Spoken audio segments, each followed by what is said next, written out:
When will I be able to retire? How do I make the most of the money I have? How do I leave a lasting legacy to my loved ones? I'm Philip McCoy, financial advisor with the Mirius Group, a private wealth advisory practice of Ameriprise Financial Services Incorporated. Call us today at 304-263-4343 to help you make the most of your financial future. Our office is located at 1270 Winchester Avenue, Martinsburg, West Virginia. Ameriprise Financial Services Incorporated, member FINRA and SIPC. Are you considering selling your home and don't know where to start? Then call Chris Ross and the Milestone Real Estate Group at Keller Williams. A Martinsburg High School graduate, Chris knows the local market, and he's proven it as #1 real estate team in West Virginia in 2019. Phone Milestone Real Estate Group at Keller Williams at 304-579-7349 or go to callchrisross.com. Let's celebrate your real estate milestone together. When you've been in a wreck, you're hurting, you're confused, the insurance company's calling you. Insurance companies are not your friend. They have a duty to their shareholders, not to you. That's why you need to call us to make sure that you are maximizing what you are entitled to. We've recovered over $100 million for our clients. Every case is different, no result is guaranteed. But one thing's for sure, we'll treat you like family. Erie Insurance says here's to the grown-ups who move, mortgage, mow, and still bust a move. But does your home insurance still fit? Erie helps you protect the home you've grown into, all at fair prices that are often less than the other guys. So how do you find the right coverage? Magic. Nope. Local independent agents who get to know you like this. Your local Erie agent in Martinsburg is Smallwood & Small Insurance. Get a quote at smallwoodandsmall.com. Erie Insurance. All right, 50 seconds. It's time for the excitement of Division II college basketball featuring the Shepherd University Rams. Today's contest is brought to you by Smallwood & Small Insurance Group. Contact them today at 304-263-3361. Chris Ross of the Milestone Real Estate Group at Keller Williams. Contact them today at callchrisross.com. Orsini's Home Store, not just an appliance store any longer. They're at 360 Hack Wilson Way in Martinsburg, or go to orsinis.com. The Marius Group of Financial Advisors. Call them at 304-263-4343. The Palace Lounge off Edwin Miller Boulevard. Go to their Facebook page for their full menu. And the Mansion Ferretti Law Firm. Go to wvjusticelawyers.com. Now let's send it out to the Butcher Athletic Center on the campus of Shepherd University and join our TV10 broadcast crew for today's contest. Welcome out to the Butcher Center here on the campus of Shepherd University. Pennsylvania State Athletic Conference tournament time as the Shepherd women host the Westchester Golden Rams for some Pennsylvania State Athletic Conference girls tournament action here in the first round of the tournament. Shepherd coming in ranked at number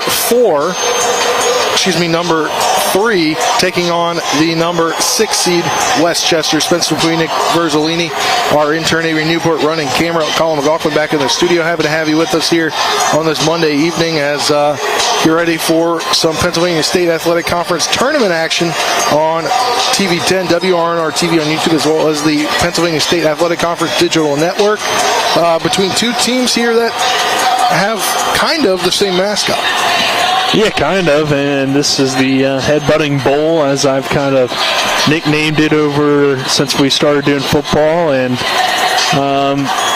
women's basketball action. Two teams kind of in different ends of the conference. You look at Shepherd with their record sitting at 22-6, and Westchester 9-16, but a team that you can't overlook in Westchester, coming off 2 big wins over Millersville and East Strasburg after several losses in a row. Both those teams not in the conference tournament, though, and we're on the Johnny's Express tip-off show, brought to you by Johnny's Express. Johnny's has all your food, game day food and drink needs. If you need a way to serve it all up, they've got you covered. That's Johnny's Express, located at 1456 Winchester Avenue in Martinsburg. and we'll kind of do a little dive into this game. You mentioned there kind of two separate ends of the conference, but 6 teams make it in from each division in the PSAC tournament. And first, you kind of start out with your own division, and then you'll play through your own division. But at the top and the bottom of the bracket, you'll play against the opposite side of the division. So other matchups tonight here. One already getting going. That's Shippensburg, the number 4 seed at the number 5 seed in the East. Lock Haven, that got going at 5:30, just got going here moments ago at 5:30. Getting going at the same time. Shepherd here is number 3 in the West. Seton Hill hosting number 6 in the West. Pitt Johnstown at the top of the bracket. Number 4 in the West, Indiana, Pennsylvania, hosting number 5 in the West, Edinburgh. The teams getting the byes in the first round, and the number 1 in the East is number 1 in the West is California, Pennsylvania. Number 2 in the West is Gannon. So as we kind of break down this matchup, we kind of got to look forward to the first round tonight. Quarterfinals next. The winner of this game will play number 2 in the East, Bloomsburg, on Wednesday night at Bloomsburg. So, but this contest tonight should be a good one, Nick. Yeah, it could be a good one. You look back at the previous matchups this season. Shepherd won both games. First game 82-56, and then it was pretty much a back-to-back as the two teams flipped locations. The next game for both of them on the schedule, and it was a 65-47 win here in Shepherdstown last time these two teams met. So not really close games, but early on it was close in both games. And a bad quarter in both games really helped Shepherd pull away to get this win. So if Westchester can play well in all 4 quarters and kind of do what they were able to do early in those games, they would have a chance to make it close. And obviously Shepherd coming off of kind of a disappointing performance at Mansfield, winning only by 3 in that final game of the regular season. You go back to the game earlier against Mansfield, that was a 20-point win. So this might be the right time to get Shepherd in some ways, but also it's not very common for this team to play poorly in back-to-back games. I mean, this is a team that usually doesn't lose back-to-back. In fact, they've only lost back-to-back once this season, and that was to Kutztown and Lock Haven. Kutztown, one of the best teams, if not the best team in this Pennsylvania State Athletic Conference. And Lock Haven's obviously a team kind of down, but you look at some of these recent performances, and Lock Haven was pretty close. East Stroudsburg was pretty close. Shippensburg was close, but Shippensburg is obviously a really good team. But, I mean, those are some of the middle to bottom tier teams in the Pennsylvania State Athletic Conference, and Shepherd kept it close with those teams, and usually that's not the case. So either this Rams team's going to come out tonight and just turn it on and prove that they are a legit contender, or this might end up being a closer game than people would expect when you just look at the records and how they played all season. Yeah, definitely. And going back to the record, we'll hear from Coach Jenna Eckleberry when our intern got to interview her just a little bit ago in the next segment of the pregame show. But this team, by record-wise, second best team in program history so far. Third team with 22-plus wins in a season. Last time the team had 22-plus wins, the 14-15 season. I believe the first or second season under Coach Eckleberry.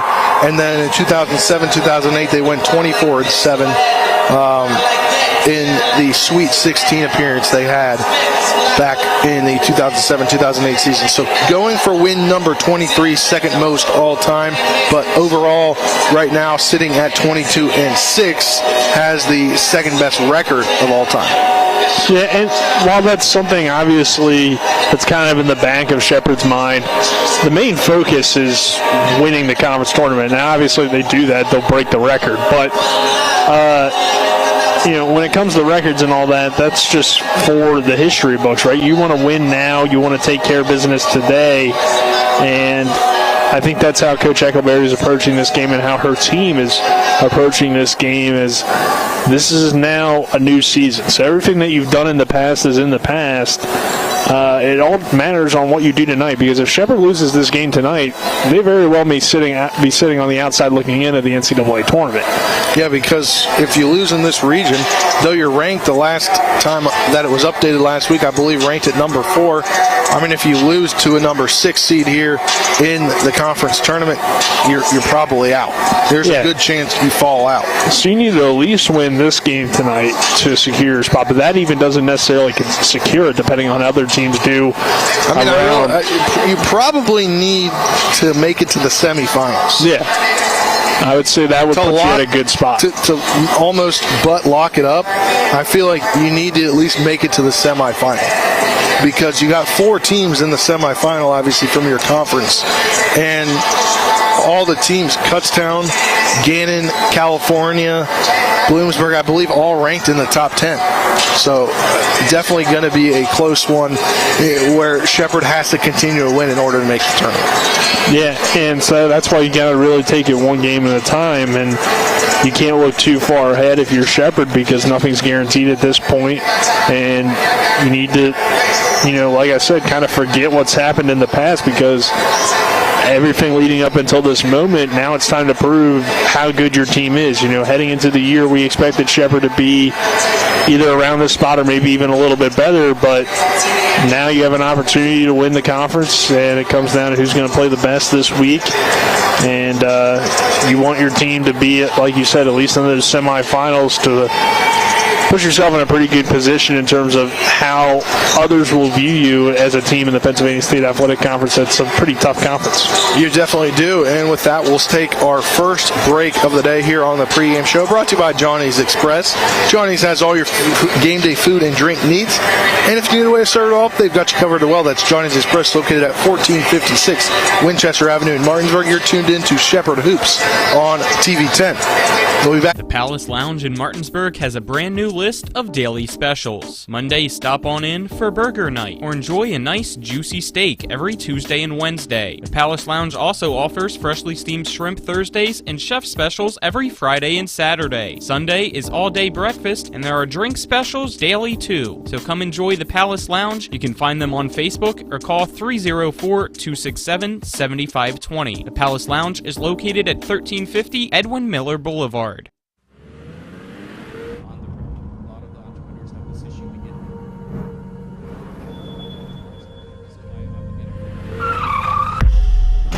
You've been in an accident.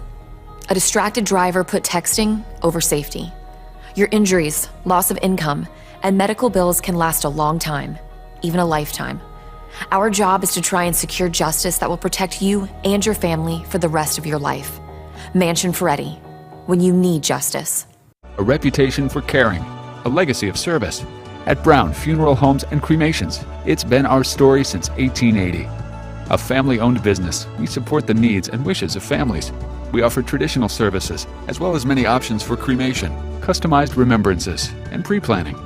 Brown Funeral Homes and Cremations retains its family atmosphere and stays true to its roots. Contact us for advanced planning, or at your time of loss. We're here when you need us.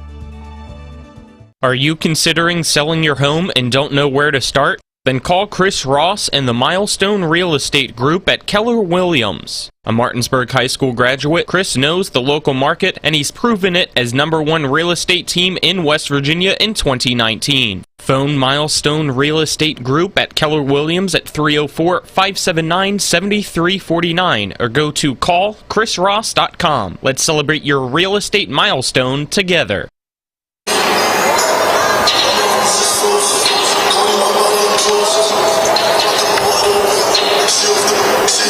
Welcome back to the Butcher Center here on the campus of Shepherd University. Spencer Wienik, Verzolini, happy to have you with us here, along with our cameraman and intern Avery Newport. Back in the studio, Colin McLaughlin. You'll hear from him at halftime and postgame here on the pregame show, brought to you by Johnny's Express. Johnny's has all your game day food and drink needs, and if you need a way to serve it all up, they've got you covered.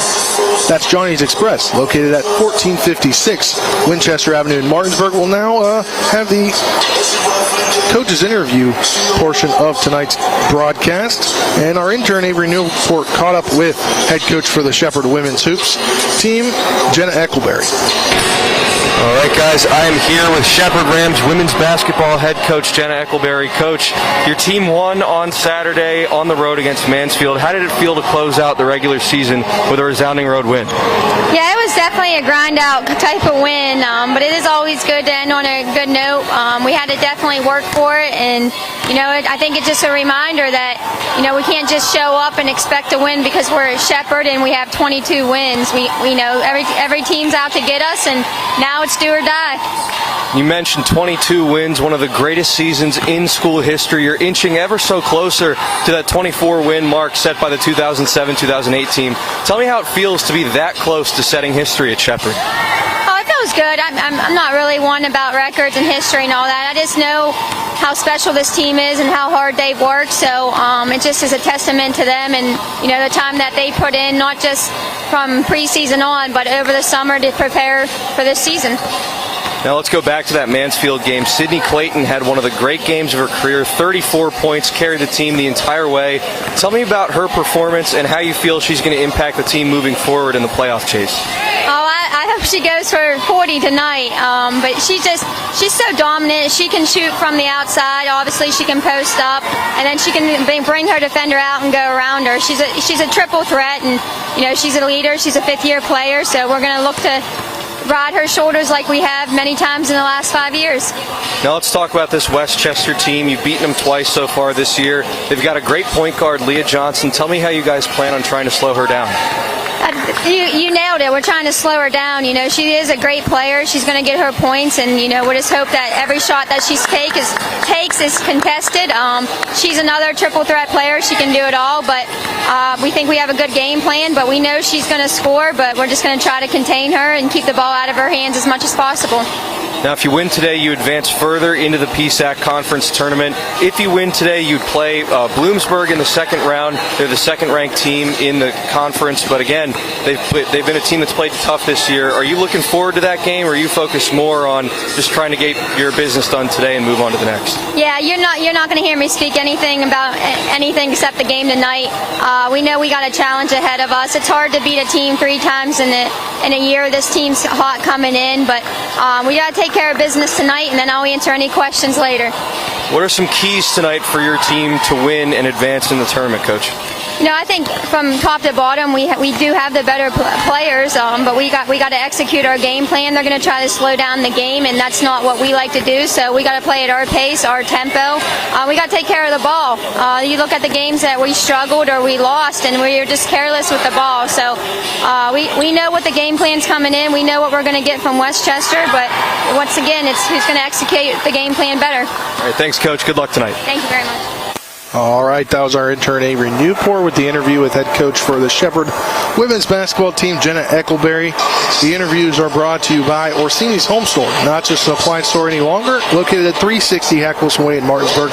Go to Orsinis.com for more. And let's talk a little bit about the Shepherd game. Let's talk a little bit about last game for Shepherd as they were able to get the victory over Mansfield, at Mansfield on Saturday, the final game of the season, 68-65 there for Shepherd. They were led by Sydney Clayton, who had her 10th double-double of the season, 34 points, 10 boards. Marla McLaughlin added 12 points, 4 boards, and total 5 blocks for this team, a team that shot 47.3% from the field, 44.4% from beyond the arc. And Nick, obviously, you're going to need to shoot that clip or better tonight and probably improve a little bit from the charity stripe. They shot 12 of 19. That's 63.2% on Saturday. Yeah, did enough to win that game, but not the best performance as a team for Shepherd. Obviously, Sydney Clayton balled out. She had a great game with 34 points, and I do think when she's on, she can be the best player on the court on any given night. She's a very tough matchup for a lot of teams in the post. She had a big game, I think, last time they played Mansfield, so it really isn't unexpected that Sydney Clayton is playing well. She probably is their most consistent offensive scorer, and somebody you're going to need to get that 14 to 20 points but she has the ability to go 30-plus, even close to 40 if you need her to. So she's going to be very important again tonight, and she should have a pretty favorable matchup, I would think, in the post tonight. So could be another big game for her. And looking more back at that contest, obviously a player that's been great all season long, probably the MVP of the Shepherd team, is Abby Beeman, and she went 0 for 9 from the field, 0 for 3 from beyond the arc, only scoring 2 points from the charity stripe, had 1 rebound. She had 10 assists in the game, though, as well as 3 steals, so that if she's not scoring 10 assists and 3 steals definitely helps, but you need her to score tonight.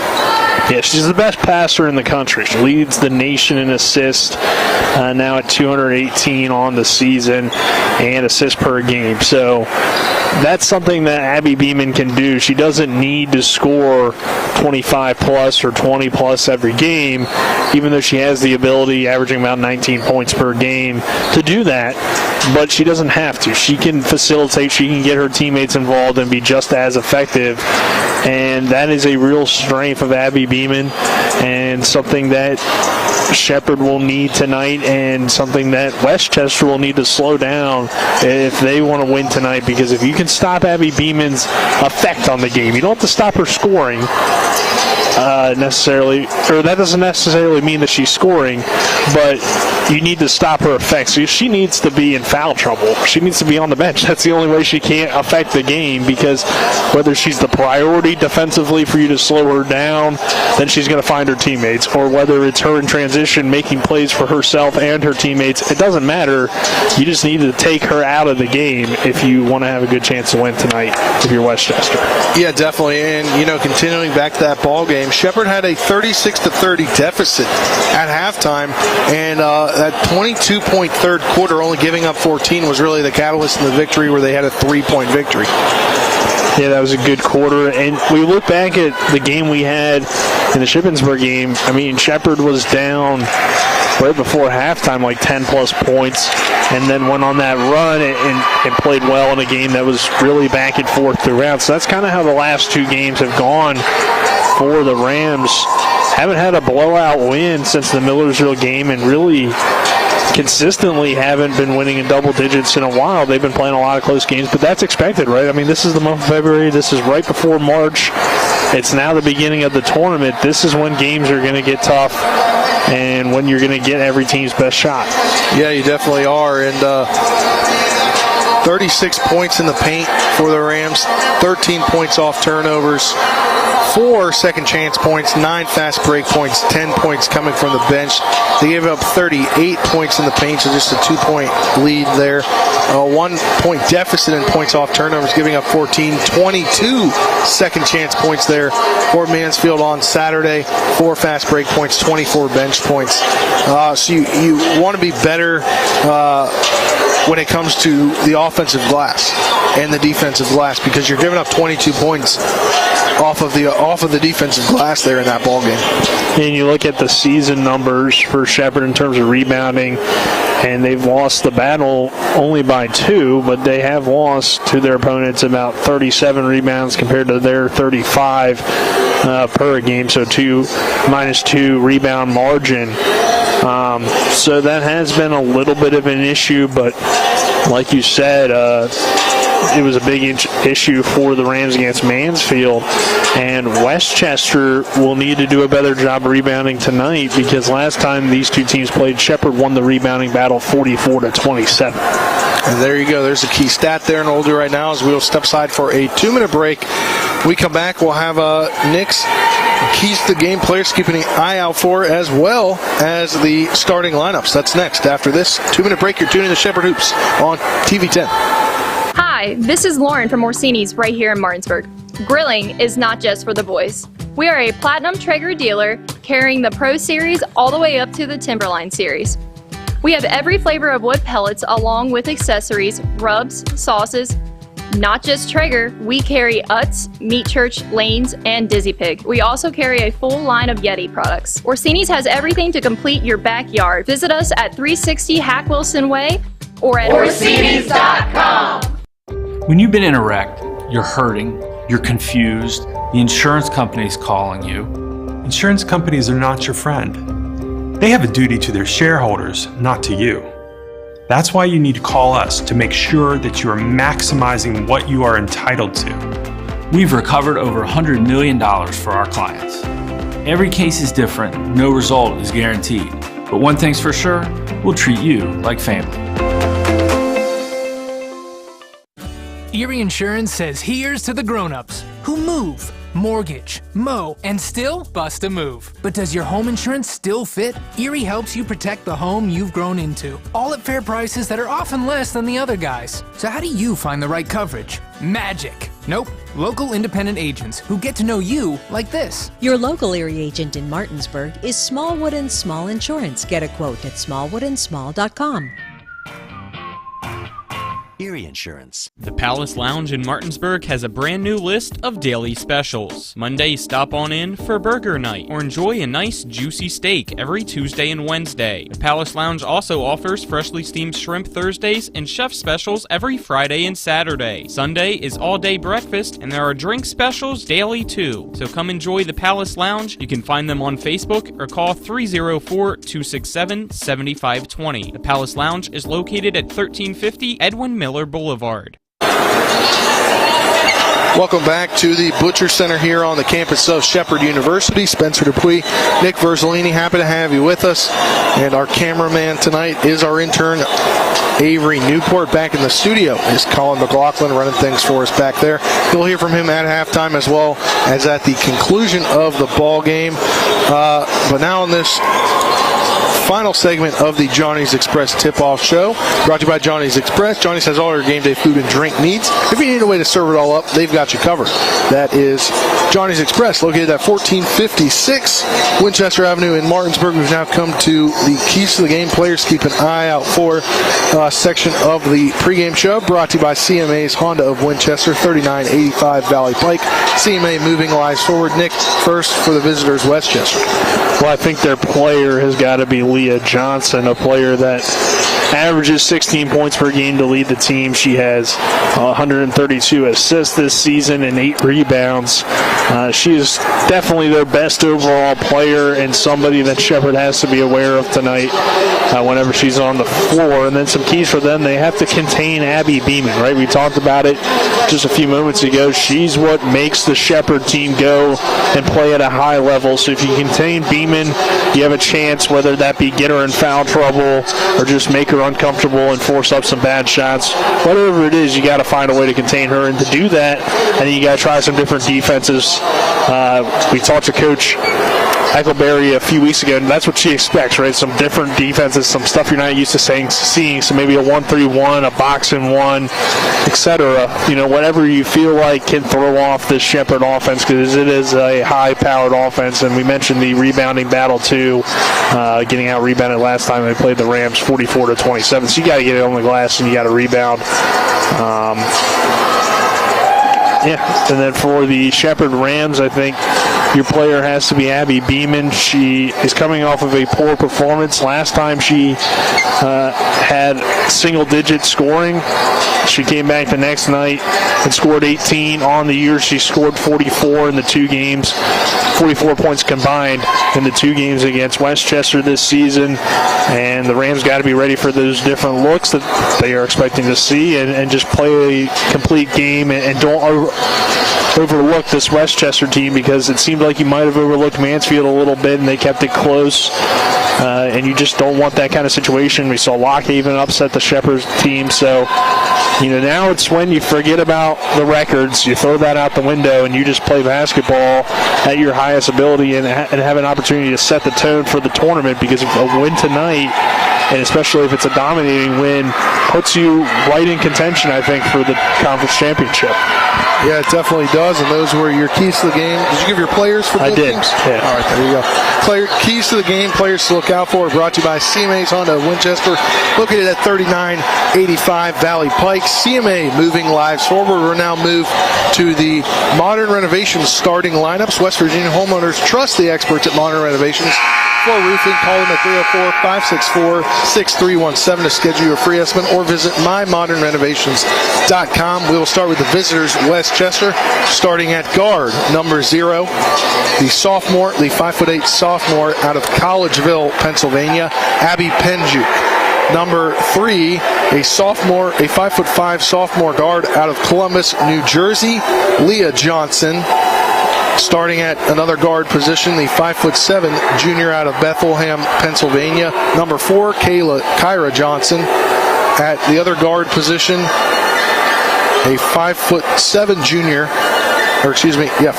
freshman out of Springfield, Pennsylvania, Alexa Albanzayo, number 5. And around out the lineup, a 6' senior forward center combination out of Harrisburg, Pennsylvania, number 24, Justin Roberts. Now for Shepherd, same lineup that we're used to seeing here, as or I guess you'd say, as you see for most of the season. Started out with the 5'4" junior guard out of Ridgely, West Virginia. Number 4, Abby Beeman. Then number 14, a 5'8" senior guard out of York, Pennsylvania, Hannah Myers. Then to follow that up, a 5'8" freshman guard out of Middletown, Maryland, Megan Shipley. And a senior or graduate student forward out of Frederick, Maryland, standing at 5'11", Sydney Clayton. And to round out the lineup, a 5'8" graduate student out of Haymarket, Virginia, number 25 guard, Marley McLaughlin. That does it for the Johnny's Express tip-off show. We'll be back in 2 minutes for tip-off. That's next. You're tuning to Shepherd Hoops on TV 10.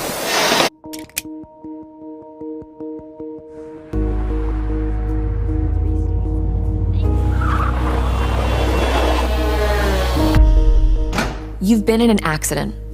The choice of a lawyer may be the biggest decision you make for you and your family's future.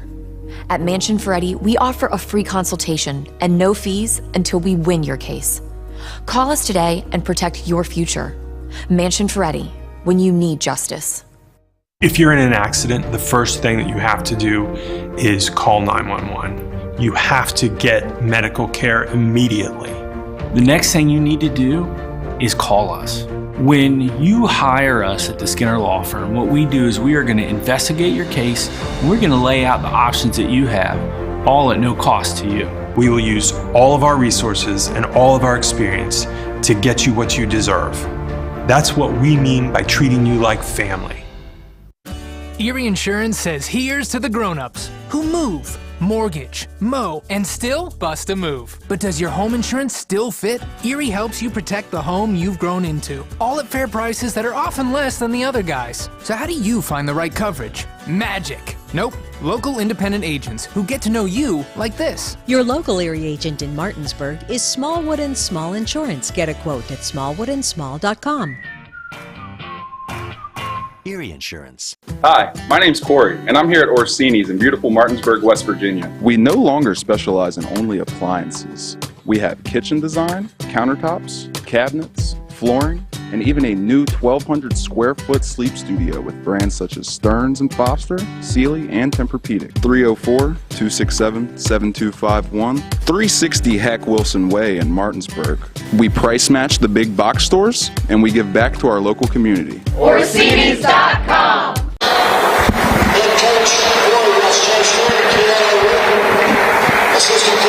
Welcome back to the Butcher Center here on the campus of Shepherd University. Getting set here for opening tip. Starting lineups being announced now for Shepherd after the starting lineups were announced for Westchester. And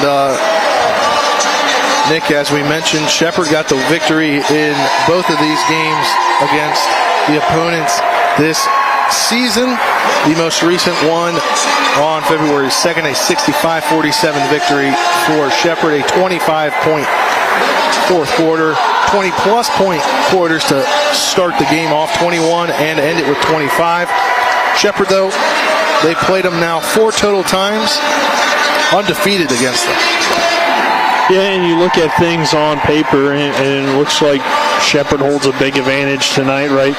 I mean, the record itself is a big indicator of the talent level of these two teams. Shepherd 22-6, Westchester 9-18. Conference play, Rams are 16-6, Westchester 7-14.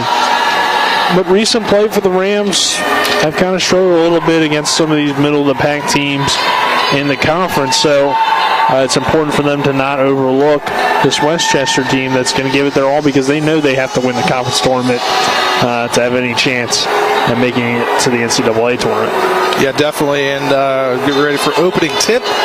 That's brought to you by Hagerstown Ford, revolutionizing the car buying experience. Buy your next vehicle online. They'll deliver it to you. If you don't like it, they'll take it back. Go to HagerstownFord.com.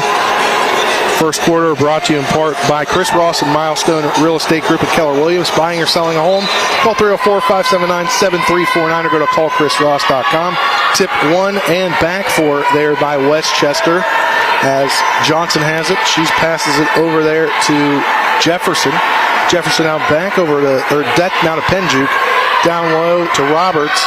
Roberts' turnaround shot is up and good for the first shot of the ballgame. Brought to you by Berkeley County Health Department. Prevent, promote, protect her at 122 Waverly Court in Martinsburg.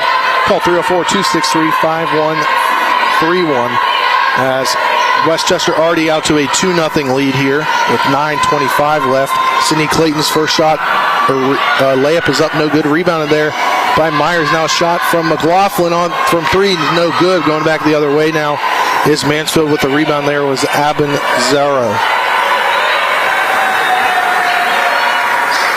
Setting up the offense now, passes it over to Jefferson. Now over to Penjuke. Penjuke now to Abanzaro. Now back to Johnson. She'll get a screen there and she'll shoot up a jumper, and that's off the glass, no good. Rebounded by Myers. Myers now hands it over to Beeman. Beeman now getting ready to set the offense up. She'll dribble drive, pass it over to McLaughlin. McLaughlin inside to Clayton. They'll call a foul here. Early foul on Westchester. Well, that's one of those where you didn't want the foul because Hannah Myers had an excellent backdoor cut that would have led to an easy layup. Now off the inbound to McLaughlin, and she puts the jumper up and through. Now we're at a tie ball game here at 2:2, 8:30 left. First quarter also brought to you in part by Smallwood and Small Insurance Group. Your total in Martinsburg, your total insurance solution at 121 Administrative Drive. Phone them at 304-263-3361. Another shot coming there, and a 4-2 lead now for Westchester. Yeah, Leah Johnson just went right by the Rams defense and got an easy reverse layup. So early on, Shepherd looking a little soft on the defensive end, just letting Westchester go right at him. Clayton tried to back down her defender, but he gets pushed out of bounds. It'll be a turnover.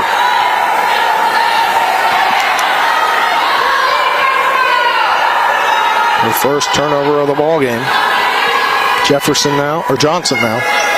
She passes it now over to Abanzayo. That ball's tipped around and nearly taken away by Shipley, but there'll be a foul called on Westchester, so it will be Shepherd basketball, inbounded right next to their bench. Myers inbounds it to Beeman. Beeman now looking to get some offense set up. She'll dribble drive all the way in, and she'll put a layup up and off the glass. No good. Rebounded by Roberts. Roberts now to Johnson. Johnson will dribble drive in the lane, put up a jumper, and that's good. Westchester out to a 6-2 lead here. 7:25 left in this first quarter.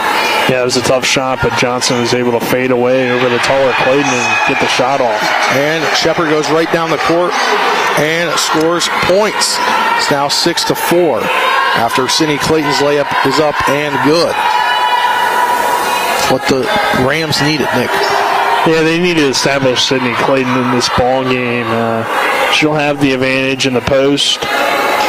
Can't she take advantage of that, though? And it starts with her teammates getting her the ball. Clayton stabs the ball there. It goes out of bounds, so it'll remain possession with Westchester. Especially when she has great positioning on the block, one-on-one. That could be easy points all game for Sidney Clayton. Johnson has it. Ball is nearly taken away. They're going to call a jump. They're going to call a turnover. Yeah, I love what Megan Shipley was doing there on the defensive end.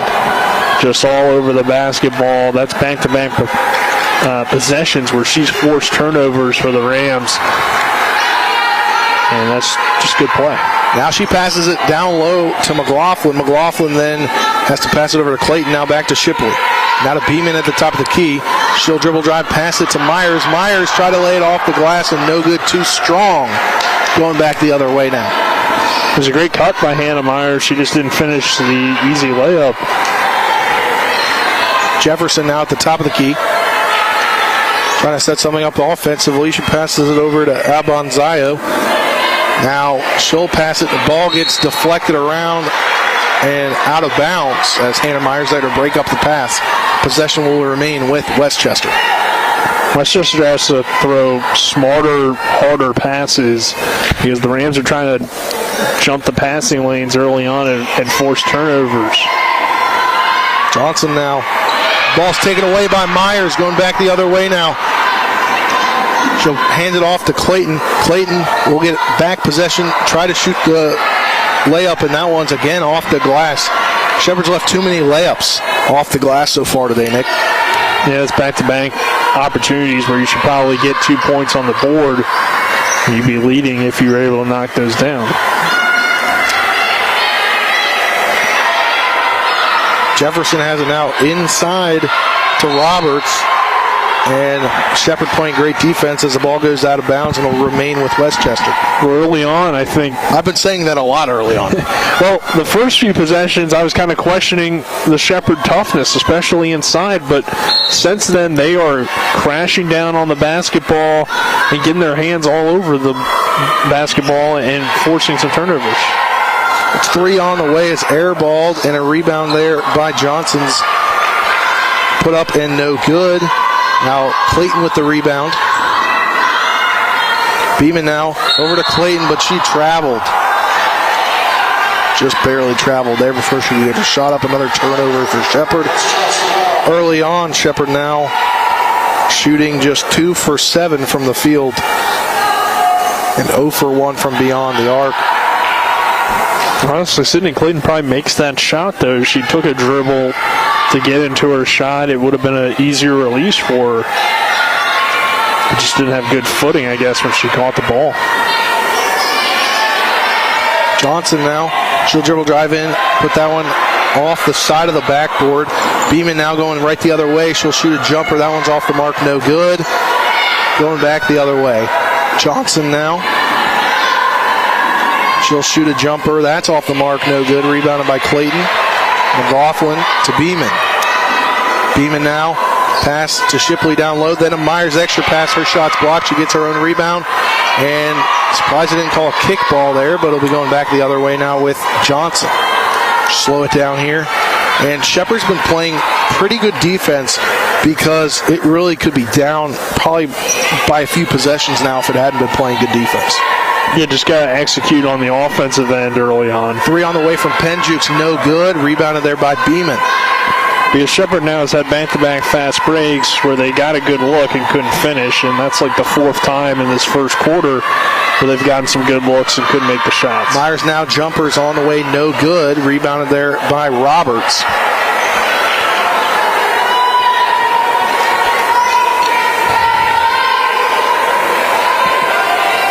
Jefferson now, Johnson. Over to Abanzaro. Abanzaro now over to Jefferson. Her shot's on the way, and that's no good, but the rebound was taken away, and then taken away again by Jefferson. By Roberts, but it'll be a jump ball, and it'll go towards Shepherd, but a timeout here has been taken early on here. 3:29 left in the first quarter. Westchester on top of Shepherd. 6-4, 3:29 remaining in the first. We'll be back in 30 seconds.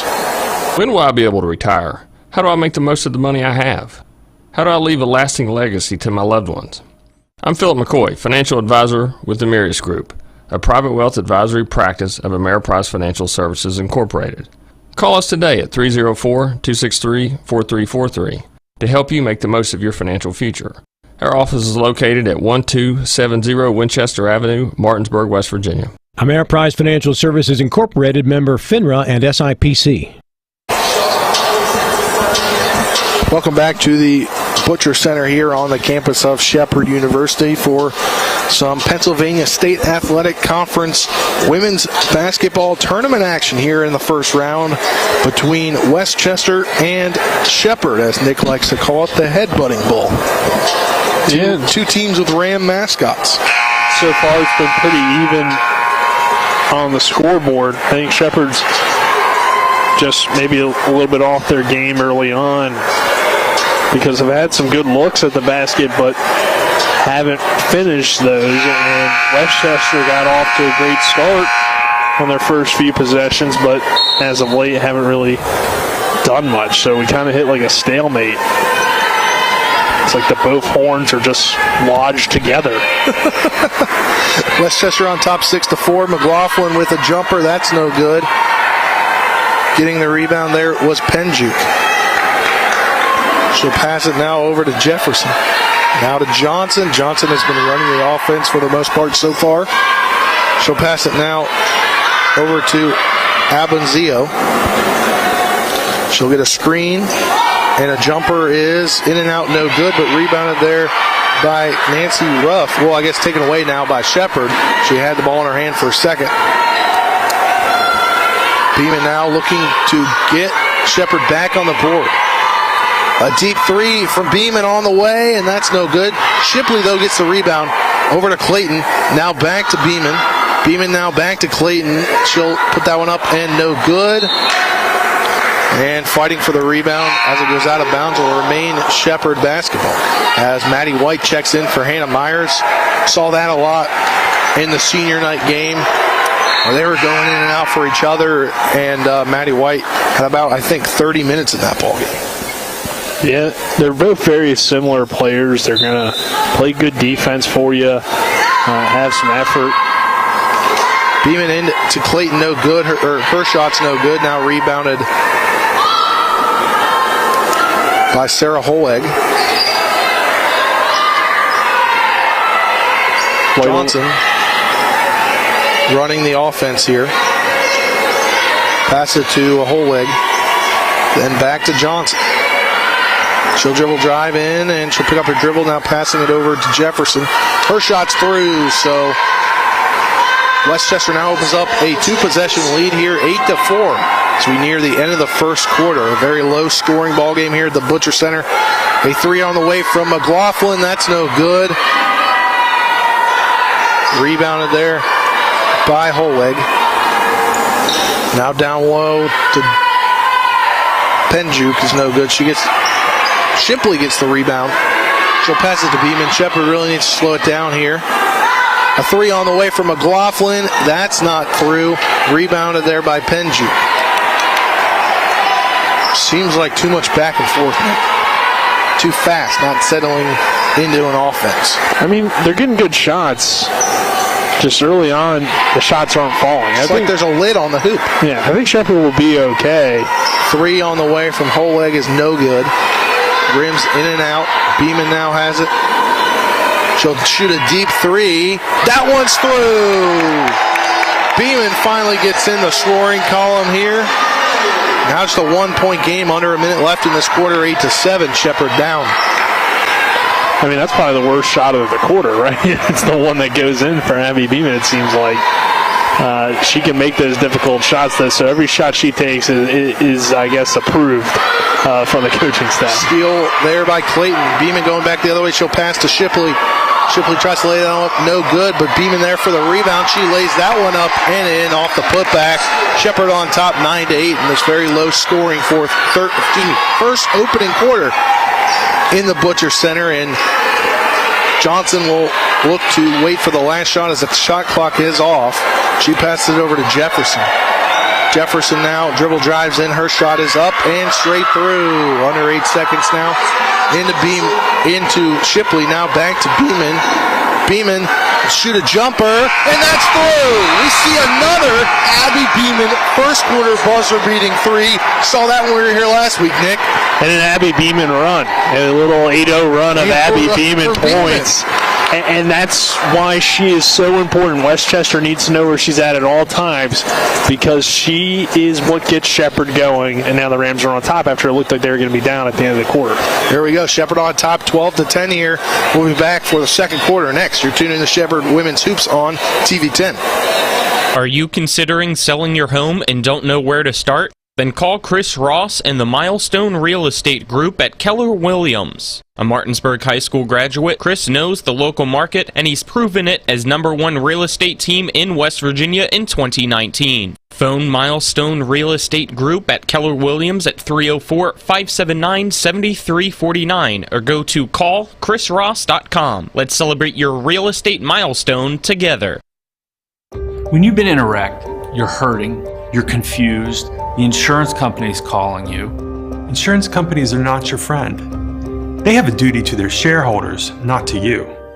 That's why you need to call us to make sure that you are maximizing what you are entitled to. We've recovered over $100 million for our clients. Every case is different, no result is guaranteed. But one thing's for sure, we'll treat you like family.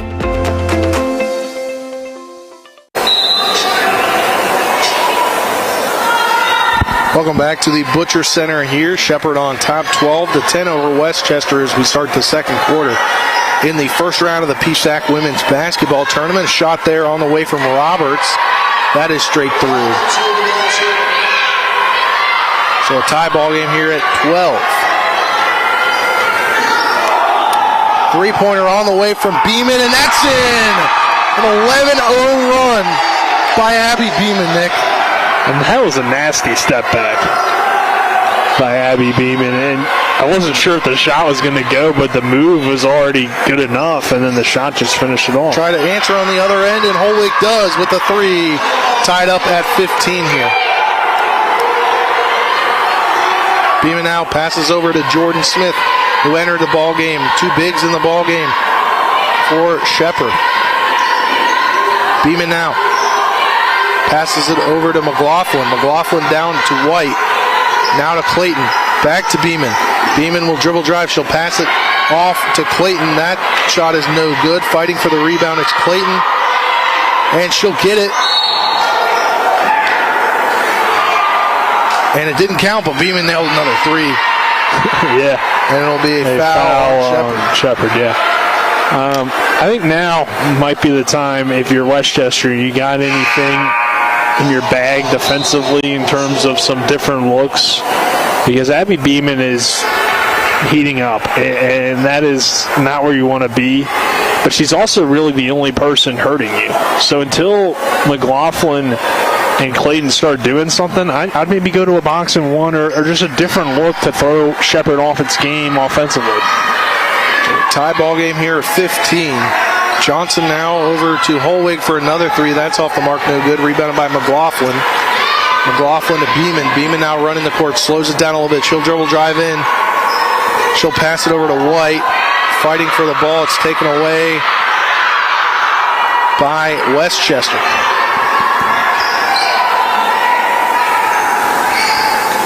Now over to Jefferson. Jefferson out the top of the key. She'll pass it to Johnson. Johnson now will dribble drive in. She'll shoot a jumper, and that's off the mark. No good. Rebounded by McLaughlin.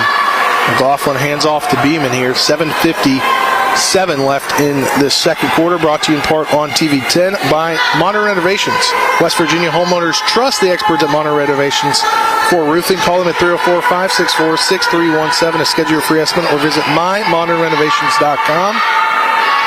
As McLaughlin has it, she'll get around a screen. She'll dribble drive in. She'll pass to White. White's shot is up, and she's going to the free throw line after she was fouled. Also brought to you on TV 10 by Skinner Firm. By Skinner Law Firm. Skinner Law Firm injury and consumer rights lawyers. Call them at 304-245-6613 or visit them online at skinnerfirm.com. We talked about it. Maddie White, a pretty good free throw shooter at 77%. We talked about last time we were here. That rims out there. Trying to jinx her? No, I was just giving the numbers. She'll make the next one. There you go. She makes the next one. Shepherd on top, 16-15 here, 7:30 left in the first half. Numbers don't lie, Spencer. There you go. Jefferson now at the top of the key has started to run the offense a little bit here compared to last quarter. But now with Johnson out of the ballgame, she's really going to be running the offense here. Roberts now falls to the ground, and they call a jump ball. And she lost possession, so that's why there was no travel. Yeah, that's why I was expecting the travel, but coming in now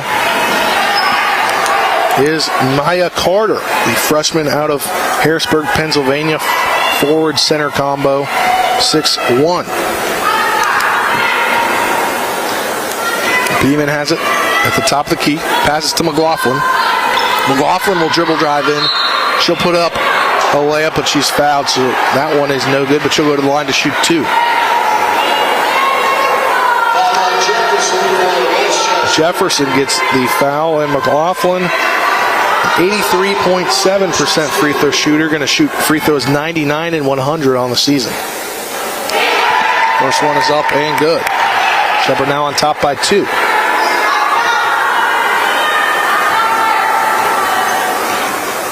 Second free throw on the way, and that's good as well. So a 3-point lead now for the Lady Rams, 18-15 here. 6:57 left in this first half.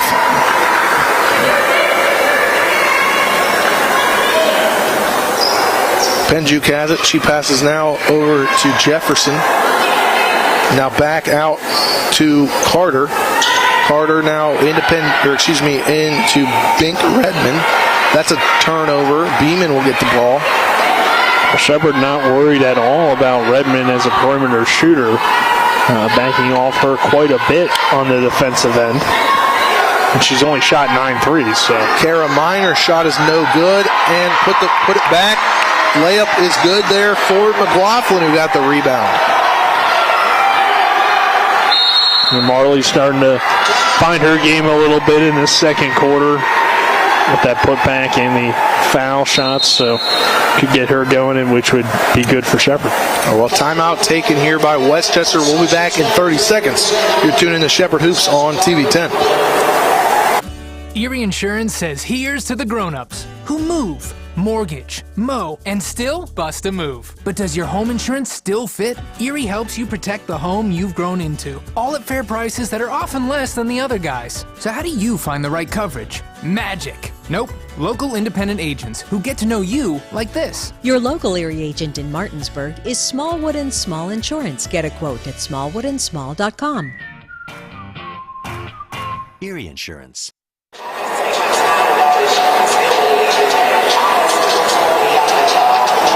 Welcome back to the Butcher Center here on the campus of Shepherd University. Spencer Coy, Nick Verzolini, happy to have you with us for first round action of the Pennsylvania State Athletic Conference Women's Basketball Tournament Championship.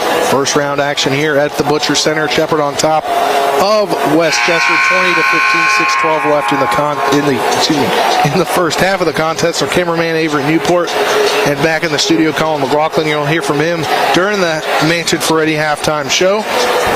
But Nick, it seems ever since the start of the second quarter, and I guess that Beeman run, Shepherd's kind of been in a lot better control. Offensively, have executed a lot better, I think. Westchester might want to try something else defensively to throw Shepherd off of its game a little bit. Overall, I would be pretty happy with my first half if I was looking at it for Westchester's perspective. Only down 5 here, but these final 6 minutes, you got to have a real good end to this half. 3 on the way from Johnson, and that's through, or they're calling that a 2. It's 20-17 now the score. Johnson coming back in the game after sitting for a few minutes. Beeman now gets the screen from White and another screen from Miner. Double screen there. Beeman's shot is up and no good. And a foul on Maddie White, who runs in there to Penjuk. The two Westchester defenders come over to kind of play help side on Abby Beeman a little bit. She still took the shot, which normally she wouldn't do. She would find a teammate, but still had a pretty good look because they weren't really in her face. She didn't make it, obviously, so maybe Westchester trying to mix things up on the defensive end, at least on how they're guarding Beeman. Jordan Smith guarding Johnson here. Now inside to Carter. Back out. Now into Carter again. She'll turn around for a jumper. That's off the mark. No good. Beeman gets the rebound. Guarded there by Redmond. Beeman gets a screen from Miner. Now over to Clayton. Clayton picks up her dribble. Now over to Miner. Miner to Beeman. 15 on the shot clock. She'll dribble drive in pass to Jordan Smith. Jordan Smith now out to Clayton. She'll come in and she'll pass over to McLaughlin. McLaughlin will dribble drive in. She'll turn around, go to Miner for three. That's off the mark, no good. Skied up for the rebound there. It was Jefferson now going back the other way. Seems to be this will be a very tight ball game here, as it has been so far. Into Carter now. Into Warley. Now layup attempt is no good to Beeman out to Clayton. Clayton's fouled going up for the layup, so she'll be shooting two. I don't like these contested shots that Morgan Wallerly is taking. They're tough shots. I mean, she's trying to rise up. I guess that is Wendy Carter, I think. It's hard to see those numbers with her hair. Probably it's 22. I can't honestly tell because her hair is covered. It looks like 21 to me. So either way, I don't like the shots. It's Maya Carter there.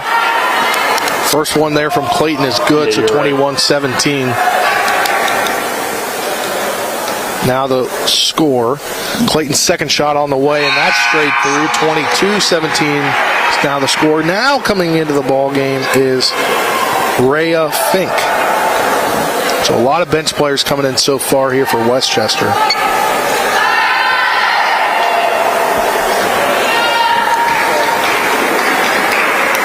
Penjuke has it, or Redmond has it, excuse me. Now to Penjuke. She gets the board.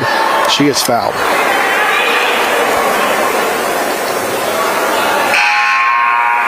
Looks like it's on Kara Miner. Or excuse me, that'll be on McLaughlin. And Miner will come out for Myers. Inbounded now to Fink. She'll pass it over to Redmond. Redmond now at the top of the key to Johnson. Now over to Carter. Carter to Redmond. Redmond will dribble drive in, and she'll get fouled. It's time by McLaughlin again, so you figure McLaughlin might come out here soon. Yeah, 4 minutes, so coach could play it either way here. You don't want her to pick up that third before halftime, so yeah. I would think they'd probably take her out. First shot on the way coming from Redmond. That is straight through. But it looks like now they're going to bring in Shipley, I would think, for McLaughlin. Redmond, a 60% free throw shooter on the season. Second shot is up and no good. She gets her own rebound. Over to Johnson, excuse me. Now over to Abanzero. Penjuke, now over to Jefferson. Johnson's shot is no good. She traveled, though. Should be a turnover.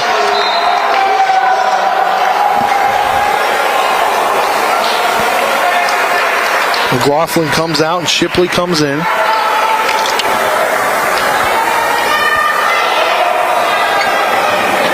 Beeman running point here.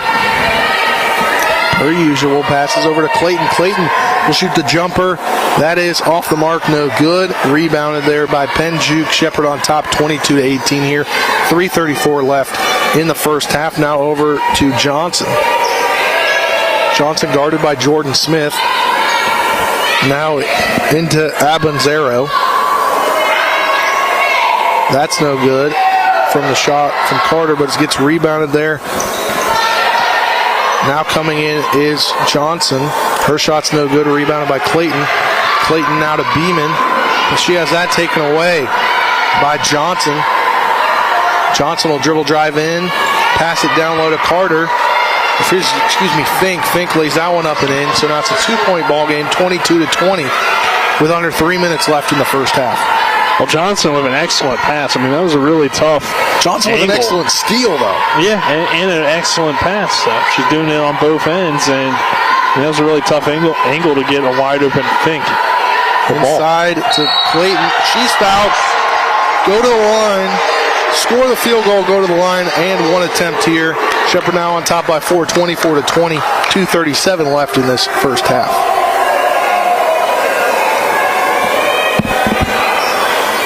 If Sydney Clayton gets that type of positioning, it's very tough underneath, and that time she finishes and converts that angle.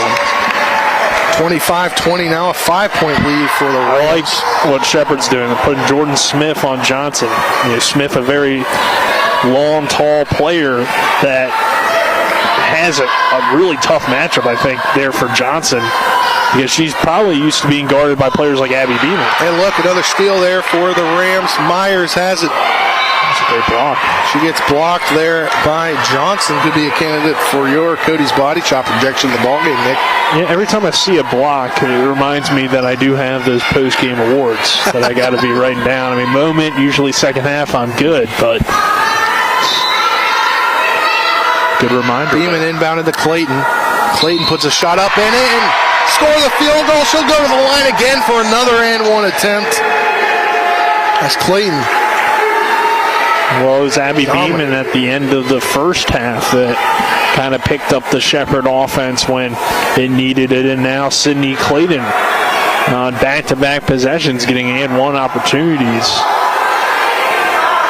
You got to think that could be a moment of the game. It could be. It's a candidate at least. A little early, but a candidate.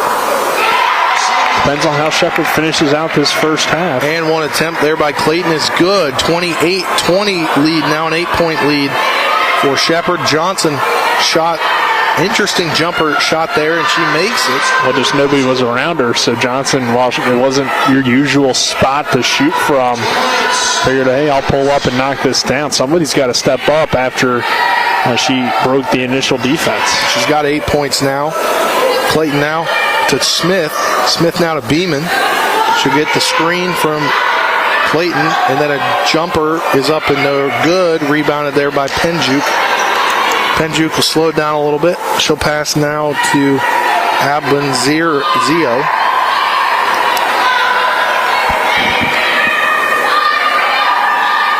Now she'll be forced to pass it this time to Johnson. Johnson now guarded by Smith. And another jumper, that's no good. Air ball, Beeman with the rebound. Beeman to Myers. Myers lays that one up and in. Great pass there for Beeman to Myers. And Myers gets around the defender and lays that one up and in. Shepherd now up 8 again with 1 minute left in this first half, 30-28 to 22. It was close. I thought she might have got away with a travel, but no call. Abanzio picks up the dribble. Now he's got to pass it over to Fink. Fink now to Johnson. 7 on the shot clock. She'll dribble drive in a corner. A 3 on the way from Holwig, and that's through. Sarah Holwig now has got 2 threes on the day. Beeman now to Myers. Over to Shipley. Back to Beeman now. Beeman over to Clayton. She'll dribble drive in. She'll put up a jumper, and that's through. Now 12 points for the graduate student forward out of Frederick, Maryland. 32-25 now. 15 seconds left. 12 seconds now. Shot clock is off. Johnson get a screen. She'll dribble drive in. That's no good. She'll get the rebound, though, after it bounces off. 3 and 2 and 1. A jumper on the way. That's no good. Shepherd goes into halftime with a 32-25 lead. We'll take a 2-minute break. On the other side of that break, we'll start the halftime show. That's next after this 2-minute break. When will I be able to retire? How do I make the most of the money I have? How do I leave a lasting legacy to my loved ones? I'm Philip McCoy, financial advisor with the Mirius Group, a private wealth advisory practice of Ameriprise Financial Services Incorporated.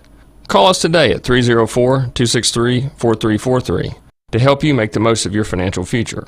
Our office is located at 1270 Winchester Avenue, Martinsburg, West Virginia. Ameriprise Financial Services Incorporated, member FINRA and SIPC.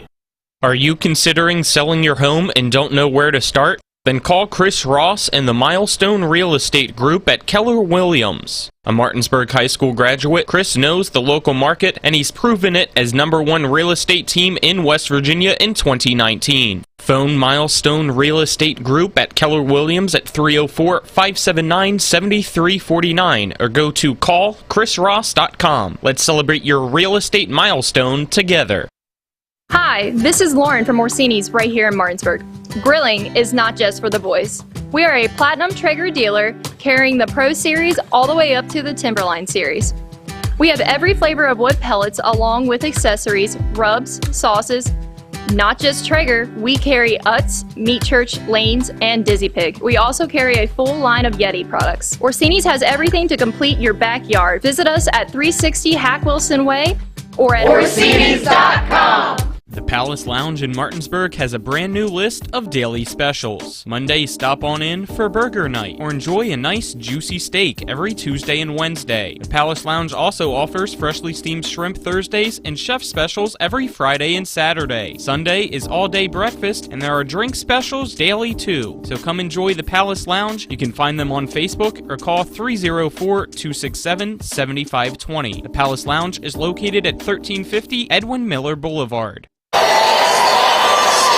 Welcome back to the Butcher Center here on the campus of Shepherd University. Spencer Quinick, Rosalini, happy to have you with us here for the halftime show, brought to you by the Mansion Ferdy Law Firm in Martinsburg, where it's about seeking justice for you. Go to wvjusticelawyers.com. And Nick, Shepherd with the 32-25 advantage at halftime over Shepherd Rams, over the Golden Rams here in this first round matchup of the PSAC women's tournament.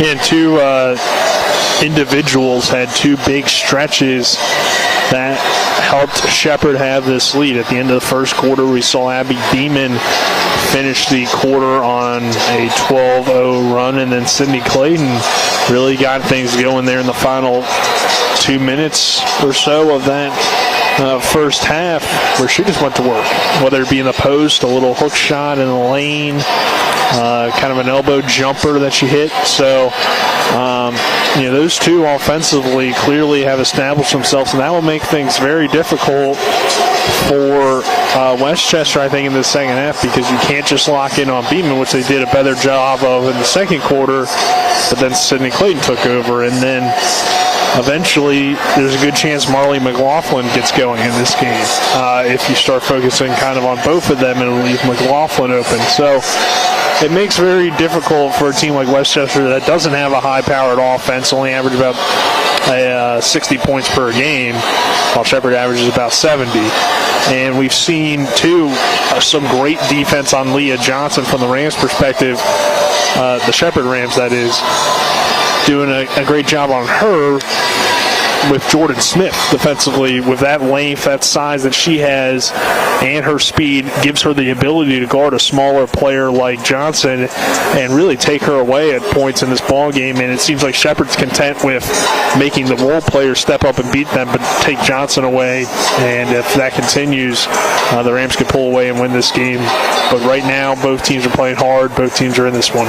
Yeah, definitely. Now let's look at some game stats. Brought to you by Bechtel Jewelers, West Virginia's largest Pandora retailer, on Route 11 South in Inwood, taking care of you like it's nobody's business. Thanks to Chip Ransom, SID here at Shepherd, for dropping by. A paper copy. I was prepared to read them off the iPad over here from the stat monitor, but let's look first at the numbers for the visiting Westchester. 8 points for Leah Johnson there in the first half. She had 4 assists as well as 1 steal, and 4 boards. 4 boards as well for Penjuk, 4 boards for Roberts, 3 boards for Abin Zio, and 2 boards for Jefferson, 2 boards for Redmond and Holwig as well. So that's 21 there in the first half. Shepherd also putting up 21, but let's look at the numbers here. 8 points for her, 4 points for both Jefferson and Roberts, 6 points for Holwig on 2 threes, 2 points for Fink, and 1 point for Redmond.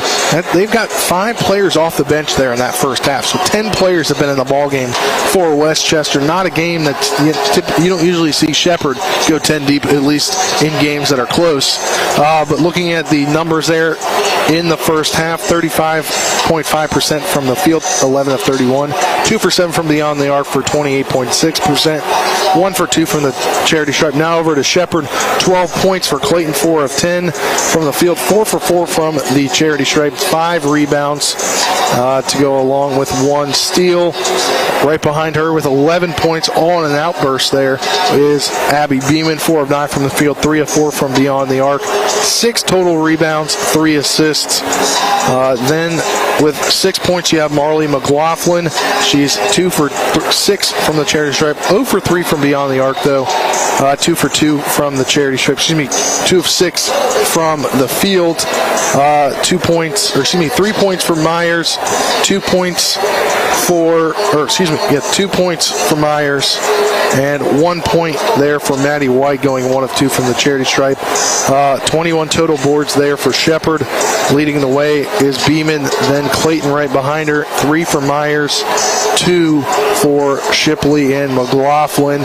Shepherd shooting 33.3%, 11 of 33 from the field, 3 of 10 from beyond the arc, 7 of 8 from the charity stripe, and they lead it 32-25 here at the half, scoring 20 points there in that second quarter to take this 7-point lead, Nick.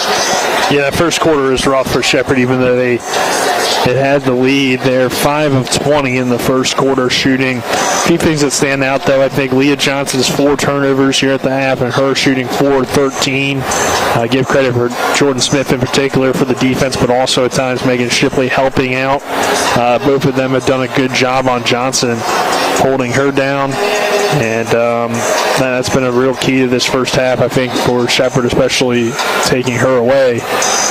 She's their best player, so if you can take her away, that makes it difficult for Westchester. It definitely does, and this has been the Mansion Ferretti Law Firm halftime show, brought to you by Mansion Ferretti Law Firm in Martinsburg, where it's about seeking justice for you. Go to wvjusticelawyers.com. We'll take a 2-minute break. On the other side of that 2-minute break, you'll hear from Colin McLaughlin down in Martinsburg at the TV10 studios. He'll give you a scoreboard update, maybe some other scores there from the PSAC tournament.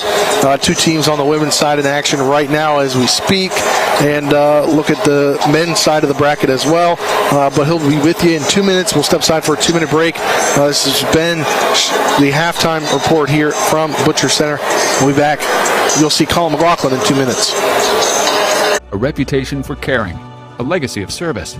At Brown Funeral Homes and Cremations, it's been our story since 1880. A family-owned business, we support the needs and wishes of families. We offer traditional services, as well as many options for cremation, customized remembrances, and pre-planning. Brown Funeral Homes and Cremations retains its family atmosphere and stays true to its roots. Contact us for advanced planning, or at your time of loss. We're here when you need us. When will I be able to retire? How do I make the most of the money I have? How do I leave a lasting legacy to my loved ones? I'm Philip McCoy, financial advisor with the Mirius Group, a private wealth advisory practice of Ameriprise Financial Services Incorporated. Call us today at 304-263-4343 to help you make the most of your financial future. Our office is located at 1270 Winchester Avenue, Martinsburg, West Virginia. Ameriprise Financial Services Incorporated, member FINRA and SIPC.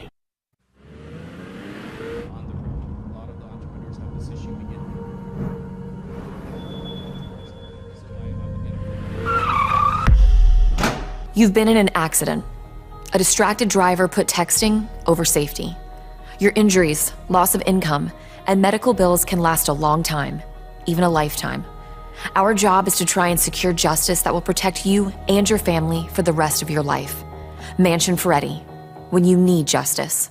Are you considering selling your home and don't know where to start? Then call Chris Ross and the Milestone Real Estate Group at Keller Williams. A Martinsburg High School graduate, Chris knows the local market, and he's proven it as #1 real estate team in West Virginia in 2019. Phone Milestone Real Estate Group at Keller Williams at 304-579-7349 or go to callchrisross.com. Let's celebrate your real estate milestone together. Welcome into the And One Halftime Scoreboard Show, brought to you by Home Helpers Home Care of Martinsburg, serving the tri-state area, giving care the way you want to be cared for. Learn more by calling 304-433-8000. We're at the half. It's Shepherd leading Westchester 32-25. Let's now look at some scores in the PSAC women's tournament as I pop up the bracket for you here on TV10 so you can follow along and see. And let's start with Lock Haven against Shippensburg. It is the game going on right there, the 4v5, I believe. And Lock Haven on the road up 61-34 with a minute 43 to go in the fourth quarter. So it looks like Lock Haven's going to get the win. 9:15 to go in the third quarter, so just underway. It is Pitt Johnstown also on the road, leading Seton Hill by 20, 43-23. And then on the men's side in the second half with 18-19 to go, as I switch over here so you can see the men's bracket, it is the California University of Pennsylvania leading Slippery Rock 47-35. And those are your games going on at this time. So two road teams with the lead right now, one about to be winners. And on the radio side, you can hear the Capitals game here in a little bit. The puck drops at 7 as the Capitals take on the Toronto Maple Leafs. And also at 7, it will be the men's basketball team for Shepherd taking on Westchester on the road. Let's take another 2-minute break, and then we'll send it back for the second half, where Shepherd leads Westchester 32-25. This is PSAC women's basketball on TV10 and WRNR TV on YouTube. If you're in an accident, the first thing that you have to do is call 911. You have to get medical care immediately. The next thing you need to do is call us. When you hire us at the Skinner Law Firm, what we do is we are going to investigate your case, and we're going to lay out the options that you have, all at no cost to you. We will use all of our resources and all of our experience to get you what you deserve. That's what we mean by treating you like family. Hi, I'm Annette McDonald, and I am the designer at Orsini's in Martinsburg, West Virginia. We welcome you into our store to show you a complete line of what we do here. We design your cabinetry, quartz countertops, granite countertops, hardware, anything for the full remodel of your kitchen and your home needs. We also do bathrooms, and we have flooring available too. We make sure that your project with Orsini's is the best in the market. Welcome to Orsini's. Orsini's.com. Erie Insurance says here's to the grown-ups who move, mortgage, mow, and still bust a move. But does your home insurance still fit? Erie helps you protect the home you've grown into, all at fair prices that are often less than the other guys. So how do you find the right coverage? Magic. Nope. Local independent agents who get to know you like this. Your local Erie agent in Martinsburg is Smallwood & Small Insurance. Get a quote at smallwoodandsmall.com. Erie Insurance. The Palace Lounge in Martinsburg has a brand new list of daily specials. Monday, stop on in for burger night or enjoy a nice juicy steak every Tuesday and Wednesday. The Palace Lounge also offers freshly steamed shrimp Thursdays and chef specials every Friday and Saturday. Sunday is all-day breakfast, and there are drink specials daily too. So come enjoy the Palace Lounge. You can find them on Facebook or call 304-267-7520. The Palace Lounge is located at 1350 Edwin Miller Boulevard.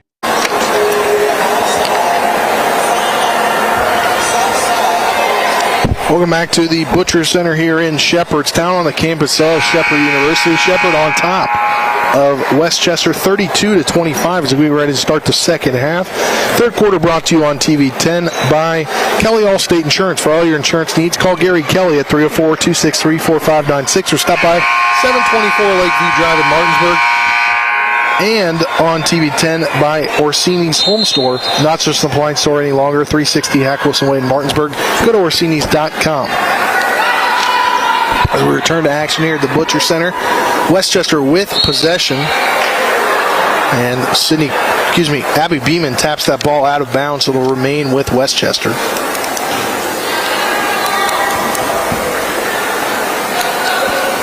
Penjuk inbounds it now to Jefferson.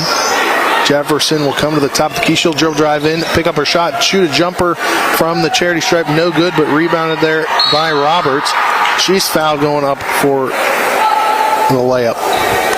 It was a good rebound by Roberts and a good job by her to be aggressive, take a strong power dribble to the rim, and then get fouled. These are points, though, that Westchester's going to have to convert on. First one is up and no good. She's 68% on the year. Second one is up, and that one gets through, so 32-26, a 6-point ball game here. The start of the third quarter, 9:40 left in it. Beeman has it. She takes it up. Top of the key, passes over to Clayton. Clayton in the corner to Myers. Myers all the way over to Beeman, near the top of the key. She'll get a screen from Clayton. Pass it out to McLaughlin from three, and that's through. Marley McLaughlin with the three, 35-26.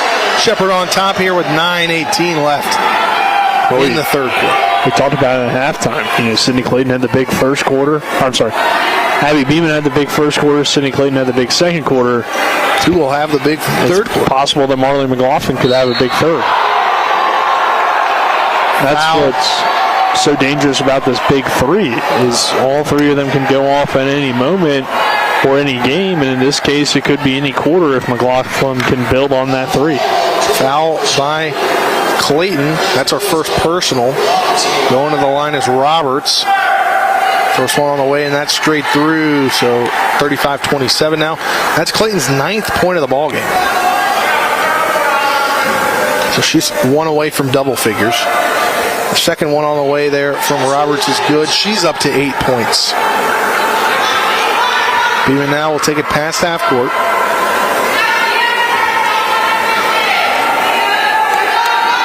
She'll dribble drive in. She'll get fouled by Johnson. Yeah. Not like a hard foul in any case, but it looked like Johnson just kind of got her hands on Beeman when she attacked. Clayton inside, tries to lay it up and in, but it's blocked. Long three by Beeman, off the mark, no good.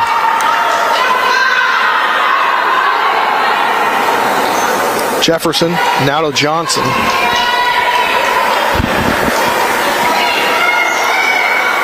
Johnson now inside to Roberts.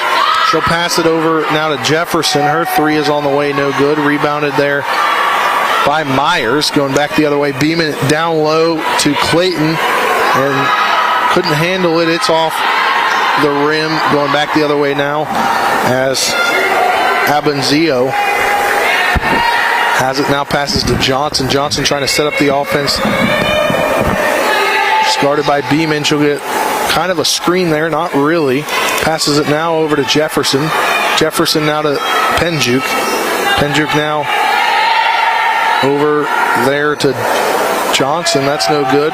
Rebounded by Myers. Myers to Beeman. Beeman will pull back out. She'll pass to Clayton. Her layup is up and good.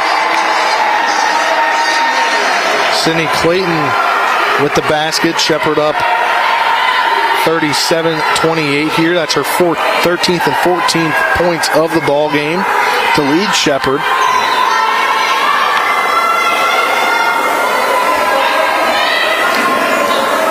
Jefferson now passes to Johnson. Johnson has the ball taken away.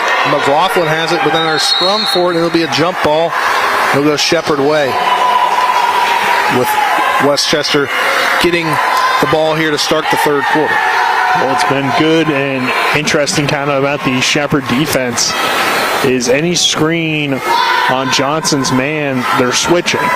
But on any screen that is just anybody else, they fight through the screen. So it's a different look that they're trying to not allow her any open shots. And so far, it's working pretty well for McLaughlin. Turnaround jumper. That's off the mark. No good. Rebounded there by Roberts.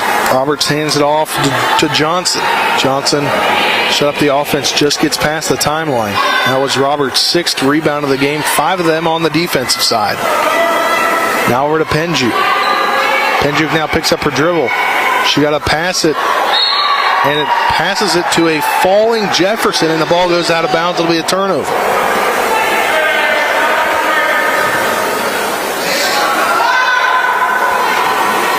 Myers inbounds it to Beeman.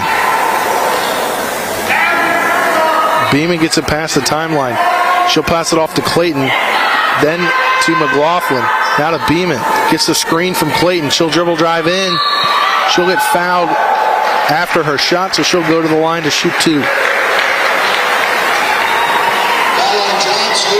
Game's kind of slowed down for both teams. It's been a lot of half-court offense, and Shepherd doing a nice job in the half-court of getting good post play and now getting Beeman fouled, going hard to the rim. Beeman nails that one. 10-point lead now for the Rams. Misses the second one, but Shipley fights for the rebound. Into Myers. Myers reverse layup, and she's fouled. She'll go to the line. Almost had an and one attempt there. Hannah Myers has had some strong cuts to the rim. This time rewarded with a nice pass from Shipley after Shipley fought for the rebound. See if Hannah Myers can convert these free throws. First one no good. Myers is only, after this next one, she'll only have shot 10 free throws on the season. It's kind of surprising with how active she is. She's got 614 minutes. But also, plus, you got to consider she doesn't shoot a ton. Yeah. Her main role is defense and hustle.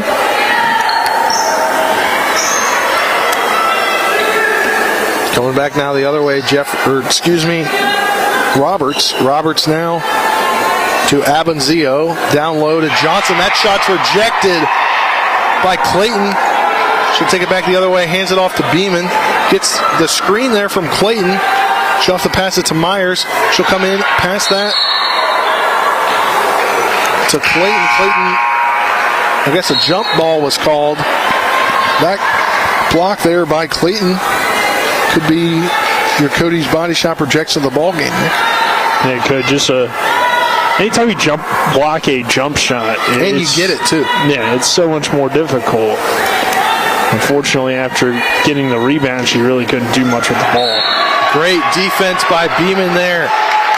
Forces the ball off the hands of Johnson. Going back the other way now. Shepherd looking to go up more as they're already on top 10 with 5:31 left in this third quarter. Beeman now has it. She'll set up the offense over to McLaughlin. McLaughlin over to Shipley. Now to Myers. Myers back to McLaughlin from 3. And that's through. Marlene McLaughlin with the 3, and now into double figures with 12. Shepherd on top 41-28, 5:11 left in the third quarter. And now Westchester takes the timeout. Shepherd on top 41-28. We'll be back in 30 seconds.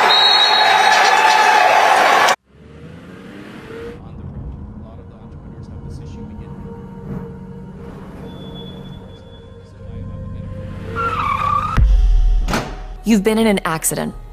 A distracted driver put texting over safety.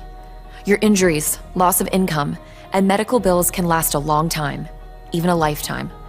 Our job is to try and secure justice that will protect you and your family for the rest of your life. Mansion Ferretti, when you need justice. Welcome back to the Butcher Center here on the campus of Shepherd University. Spencer Boyd, Nick Verzolini, happy to have you with us. Our intern and Shepherd student, Avery Newport, over there running the TV10 camera. Thanks to everybody tuned in, whether you're tuned in on TV 10 in Berkeley or Jefferson counties, on WRNR TV on YouTube, or on the Pennsylvania State Athletic Conference Sports Digital Network. We greatly appreciate you guys tuning in to the ball game today. Shepherd on top 41-28 here in the first round of the PSAC women's basketball tournament. We'll play the winner of this ball game will travel to Bloomsburg on Wednesday. And as you heard from Colin there at halftime, some upsets possible here. Probably will happen. Up 30 and up 20 points here as the 6 could beat the 3, which to me is the crazy part there, Nick. Yeah, definitely crazy. And in this game, you can't leave Marley McLaughlin wide open for 3, which is what Westchester did. You got to be aware of shooters. She's one of the best shooters you're going to see, especially wide open. I mean, that's easy money for her. Holeg now has it. She passes it over to Redmond, and she's fouled by McLaughlin. It'll be McLaughlin's 3rd foul, I believe, or 4th foul. And now we'll get the media timeout. And we'll get another timeout here, brought to you here on TV 10.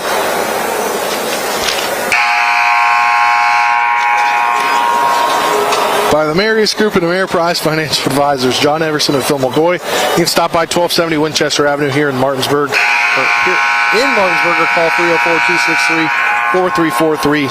And Nick, obviously, you kind of talked about that. You can't leave McLaughlin open. But if you're Westchester here, what do you have to do to get back in this ballgame? You're down 13. Well, it starts on the defensive end. Shepherd's been pretty consistently good since the end of the first quarter into the second quarter. And like we mentioned a few moments ago, this Westchester team isn't really built to keep pace with a team like Shepherd. So if you can get some good stops on the defensive end and then find a way to slowly work your way back in the ballgame. I mean, there's plenty of time. There's still about 15 minutes of game action left. But it starts with defense. Defense will lead to offense, get you some easy opportunities, maybe in transition or something. But you got to play better defense. You got to play more physical, I think, if you're Westchester. And that could get you back into this ball game. Largest lead now is 13 for the Rams. The last lead Westchester had was at 10-9 in the first quarter. Jordan Smith back in the game guarding Johnson. She is just following her wherever she goes. Redmond now passes it over to Roberts. Her jumper's no good, but rebounded there by Penjuk. Penjuk now will dribble out all the way to the top of the key, passes it over to Redmond. Redmond's jumper is airballed, no good, rebounded by Leah Johnson, but she'll step out of bounds trying to bring the ball back around, and it'll be Shepherd basketball. Myers into Beeman. Beeman now past the timeline. Over to Clayton. Clayton turnaround jumper, and that's through. Sydney Clayton now leading the team here. Game high 16 points here for the graduate student forward out of Frederick, Maryland. I think Westchester's got to try to mix up the defense. The man-to-man you don't have the matchups to guard a player like Sydney Clayton in the post, and that continues to go in Shepherd's favor. Great job defensively by Clayton, gets a hand on the ball. Will still be Westchester ball. So whether it be a double team every time they feed it inside or maybe a zone look, I'm just kind of surprised they've stuck with the man-to-man throughout the game. Jump ball there, be Shepherd basketball. Great awareness there by Clayton to not foul her and just go for the ball. Beeman now past the timeline. Passes it over to Shipley from 3. It's off the mark, no good. Jordan Smith fights for the rebound, but it'll be a turnover as it go out of bounds off of her.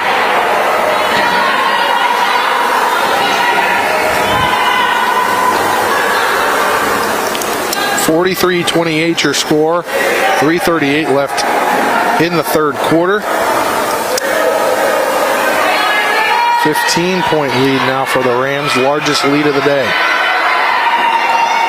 Johnson now hands it off to Holig. Her 3 is off the mark, no good. Johnson in position for the rebound.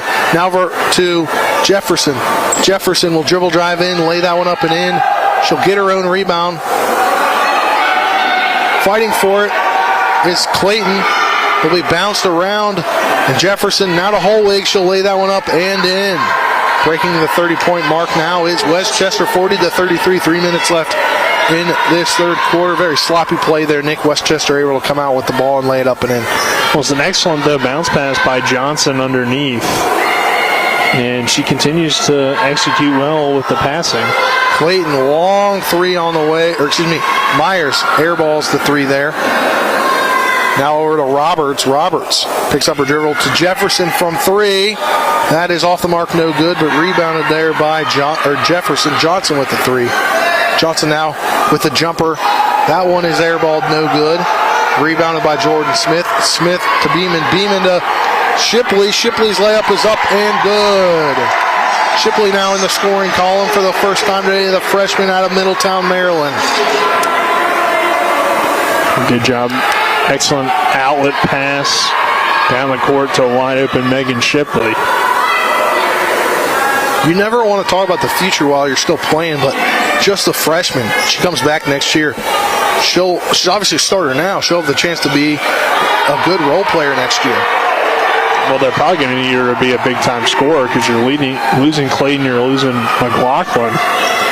Obviously, Abby Beeman comes back, but somebody's going to have to make up for those 26 points between the two of them. Yeah. Beeman over to Myers. Myers down low to Clayton. Ball taken away there by Penjuk. Over to Johnson. Johnson, slow it down, get it past half court. 1:28 left in this quarter. Shepherd on top by 15. It's the largest lead of the ball game, 45-30. Holwig now down to Penjuk. Penjuk turns around on Myers. Shot is blocked. Clayton with it. Now over to Beeman. Beeman now hands it off to Shipley. Shipley tried to hands it off to Smith. No good. Going back the other way now. Johnson dribble drives the lane. Ball literally nearly taken away by Myers, but she'll get the foul call.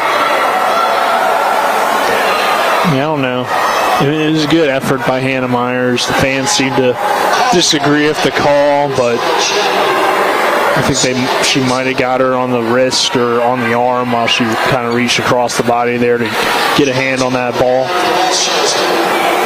First shot there from Johnson is good. 45-31 now the score. That's a good point. As I look over at Avery Newport, he said shooting foul. I didn't really see shooting either there, but I guess they're saying maybe the foul prevented her from going up to shoot. Which makes both of those 45-32 now the score. Beeman gets fouled. Guess she got tripped? Yeah.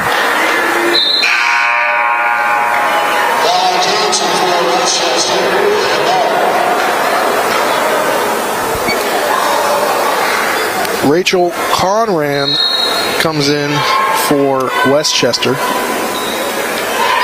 Coming out is Penjuk.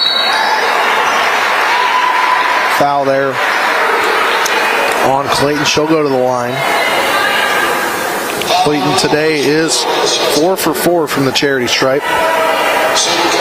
Yeah, she's starting to take over this game. Seems like every time she gets the ball in her hand, she's ready to go strong to the basket and either get fouled or convert. A little too strong on that one.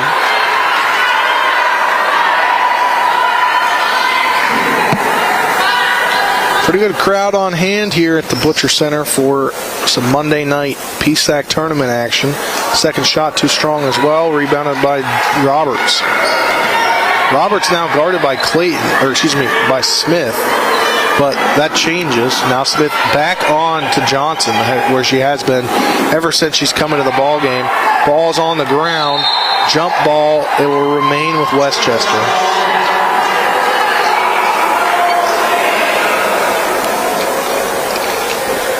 Pace of play in this quarter towards the end here seemed to really slow down, Nick. Really, since the first quarter, I think both teams have been content to play in the half court And sometimes that's an issue for Shepherd in the half-court offense, but really since the first, they've done a nice job of executing the offense on both sides. And they're shot clock violation on Conrad. 24, this isn't the NBA, but shot clock violation. And it looks like Shepherd will hold for the final shot here. Under 10 seconds now. They will have only given up 7 points to Westchester in the third quarter. I'll be back. Beeman step back three off the screen. Almost. That jumper from Beeman's no good. Shepherd on top, though. 13. We'll be back for the start of the fourth quarter. After this 1-minute break, you're tuning to Shepherd Hoops on TV 10. A reputation for caring, a legacy of service. At Brown Funeral Homes and Cremations, it's been our story since 1880.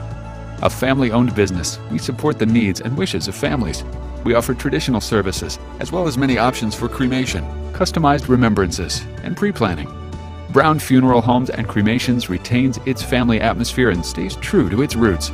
Contact us for advanced planning, or at your time of loss. We're here when you need us.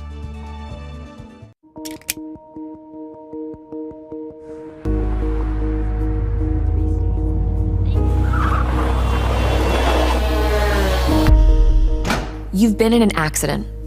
The choice of a lawyer may be the biggest decision you make for you and your family's future. At Mansion Ferretti, we offer a free consultation and no fees until we win your case. Call us today and protect your future. Mansion Ferretti, when you need justice. Welcome back to the Butcher Center here on the campus of Shepherd University. Shepherd women on top of Westchester 45-32 as we start the fourth quarter. The first round in this first round game here in the PSAC Women's Basketball Tournament. Brought to you in part on TV 10 by Brown Funeral Home and Cremation, Robert Fields and Sons, a family-owned full-service funeral home in Martinsburg, Inwood, and Charlestown, Ranson, proudly serving the area since 1880. Beeman now into Clayton. Clayton will dribble drive in. She'll put up a shot, and that's no good, but rebounded by Smith. Smith again rebounded this time by Myers. Myers down to Beeman. To McLaughlin from three. That is off the front of the rim, no good. Rebounded there by Jefferson. Jefferson now running the court. Over to Johnson. Johnson to Jefferson. Decided against the three. And Beeman with the steal, deflection. Jordan Smith with the steal. Now over to Beeman. Beeman lays that one up and in. 47-32 is now the score. Also brought to you on TV 10 by Ollie's VIP Northside, the best local spot to catch sports or hang out with friends. Stop by 36 Veronica Drive in Martinsburg. Ollie's VIP. We'll see you for the game. Almost a backcourt, but it wasn't because deflected there by Shepherd. Now inside to Johnson. A reverse layup is up and no good. Myers trying to get the rebound. She'll pass that one, but it gets taken away, and it'll be a travel as Jefferson went to the ground there. And again, good hustle by the Shepherd defense, making things tough on Westchester throughout this game, which will probably be the big takeaway. I think offensively, Shepherd's had better nights, but the defense has just been really good when we look back on this game. Myers now to Beeman, gets the screen from Clayton. I mean, presuming the Rams are able to hold on, I wouldn't count Westchester out yet, only 15-point margin. Now back to Clayton. Clayton will dribble drive in off the board and in. Clayton now with a team-high 18 points here for the Rams. Lead now 49-32. Largest lead now at 17.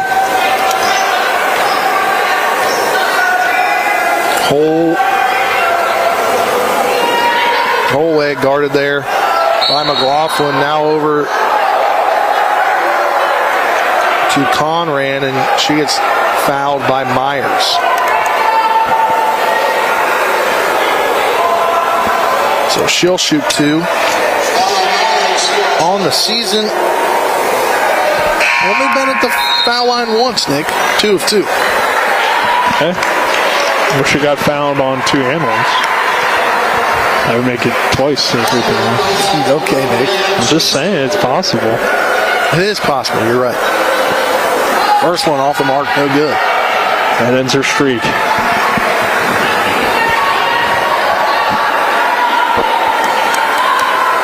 Second one on the way, and that's straight through. 16-point lead now for the Rams. 49-33, under 8 minutes left to go in the ballgame.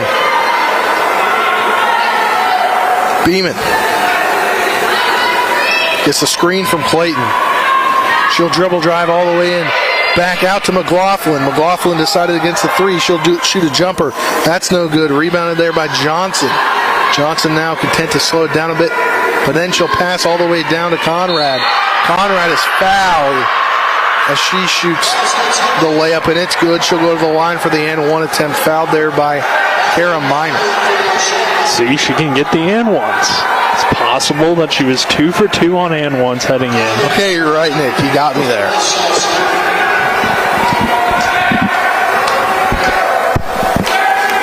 First foul shot there with the foul shot on the way, no good. Rebounded by Jordan Smith. To Beeman now. Beeman gets the screen from Minor. Minor now puts it on the court over to Smith from the top of the key, from just the free throw line extended. That's good. 51-35 now the score. 16-point lead for the Rams. 7-11 left in this contest. And Jordan Smith, a player that we mentioned some of the potential for the future. She's going to be a player that Shepherd will need next year to play a big role.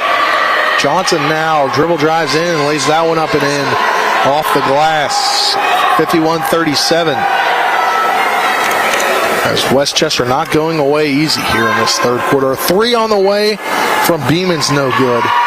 Rebounded there by Jefferson.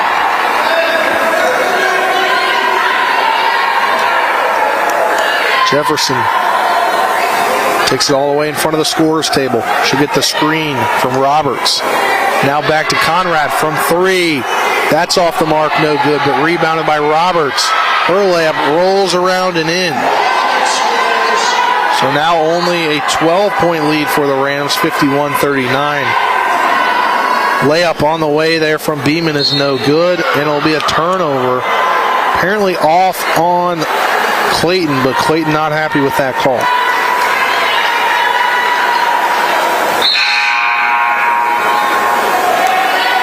Myers coming back in for Minor. See, Coach Eckleberry doesn't make it easy for us to say that, because when you're saying that real fast, Nick, sometimes you might say Meyer or Minor wrong. Myers or Meyer wrong. I don't think she's worried about that. She's not worried about that, but not making it easy sometimes. Conran now over to Holwog. A 3 on the way there from Jefferson is good. That's a 9-point game. Now it's only a 9-point game. Shepherd's good defense hasn't continued into this fourth quarter. Johnson's layup. That's continued. Clayton's layup is up and good. Now an 11-point lead. And a timeout here in the Butcher Center. We'll step aside with them, so we'll be back here in 30 seconds. A reputation for caring, a legacy of service. At Brown Funeral Homes and Cremations, it's been our story since 1880. A family-owned business, we support the needs and wishes of families. We offer traditional services, as well as many options for cremation, customized remembrances, and pre-planning. Brown Funeral Homes and Cremations retains its family atmosphere and stays true to its roots. Contact us for advanced planning, or at your time of loss. We're here when you need us.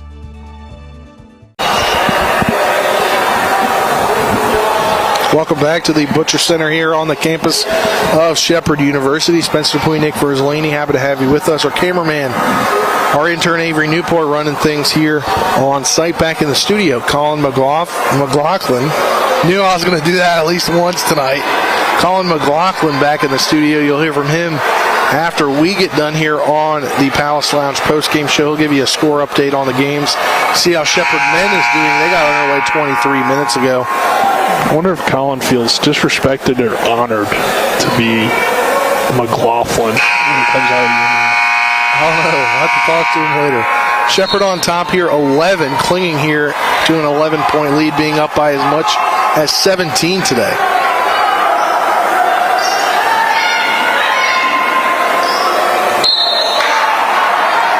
Foul here.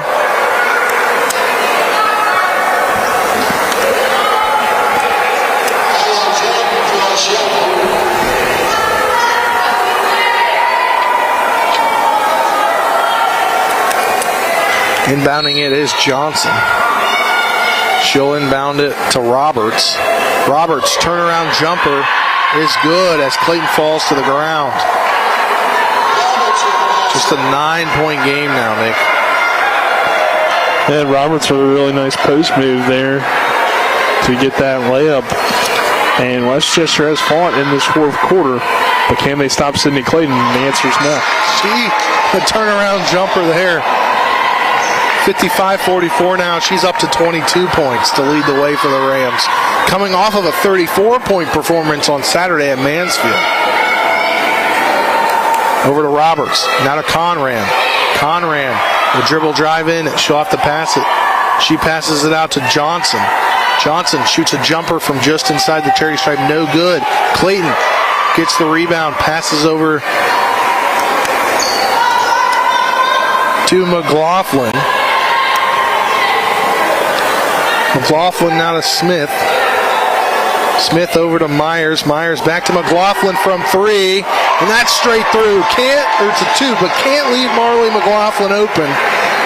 She'll hurt you. 57-44, 13-point lead now for the Rams.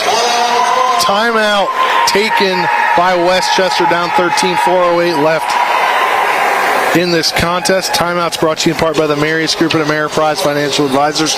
John Everson and Philly McCoy. You can call Ameriprise Financial Services at 304-263-4343. You can stop by their offices located at 1270 Winchester Avenue in Martinsburg. We'll step aside for a 30-second break and be back for more Shepherd Hoops action on TV 10. When will I be able to retire? How do I make the most of the money I have? How do I leave a lasting legacy to my loved ones? I'm Philip McCoy, financial advisor with the Marius Group, a private wealth advisory practice of Ameriprise Financial Services Incorporated.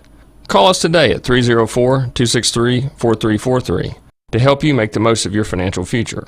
Our office is located at 1270 Winchester Avenue, Martinsburg, West Virginia. Ameriprise Financial Services Incorporated, member FINRA and SIPC.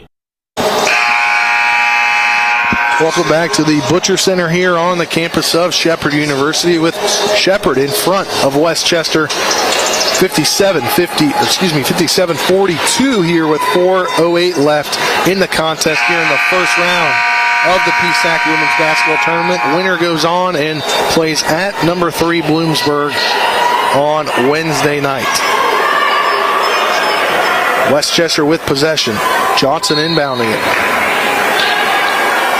She'll get it in here to Jefferson. Now hands it back off to Johnson. She'll dribble drive to the lane, or to the hoop, Layup no good. Rebounded there, though, by Roberts.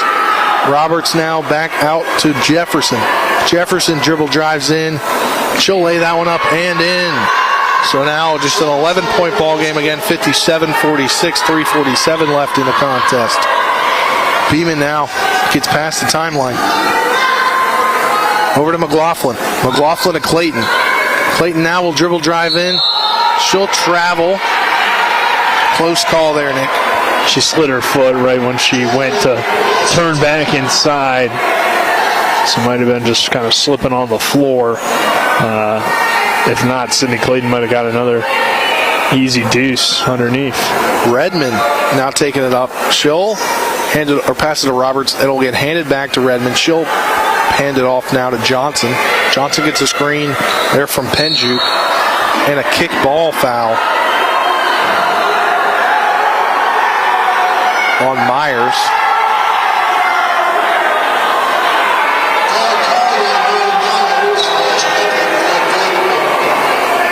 It's her fourth foul. Inbounded now to Jefferson. Jefferson guarded by McLaughlin. Now over to Redmond. Redmond will dribble drive in. She'll put up the shot. No good. Clayton secures the rebound, but try to hand it off to Beeman. She doesn't get it, but it'll get a double dribble call. And it will be Shepherd basketball. It's a great job by Redmond to force that turnover, but then turns it back to the Rams. And again, 3 minutes to go here, 11-point game. If Shepherd can execute down the stretch, especially on the defensive end. Clayton needs one more rebound for her 11th double-double of the season. Beeman now, dribble drives in. She'll come back out to the top now. Passes over to Clayton. Clayton turnaround shot is good. Can't stop Sydney Clayton. 24 points on the night.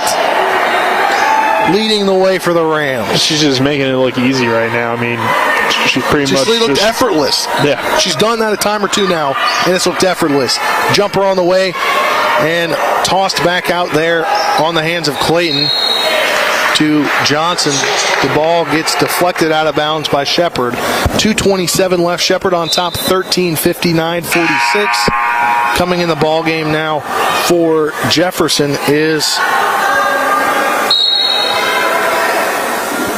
Holeg. Inbounded now to Johnson. Johnson guarded by Smith. She'll have to pass it now, this time to Holeg. Gets the screen from Roberts. A deep three on the way. That rolls in. 10-point ball game now. 2 minutes and 10 seconds left. Shepherd clean to a 10-point lead. Beeman gets it past the timeline. Guarded tightly by Redmond. 16 on the shot clock. Under 2 minutes now. She'll get fouled. That's the first foul this quarter by Westchester. Yeah, Coach Eckleberry angry about something there on the sideline. I would presume maybe some hand checks that she thought Westchester was getting away with. Might have been about that screen there where McLaughlin fell to the ground on the other side of the court. Could be, yeah. Beeman now, guarded tightly by Redmond. She'll pass to Clayton.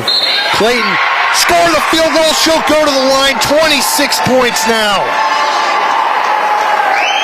Yeah, she's in the zone right now. I mean, really the entire Shepherd offense, it seems like this quarter, is feed it to Sydney Clayton, get her in the post, and let her go to work, and Westchester just has no answer. And one attempt is up and a little too strong. She's got 60 points now in the last 2 games, Nick. Yeah, that's insane. Turnover.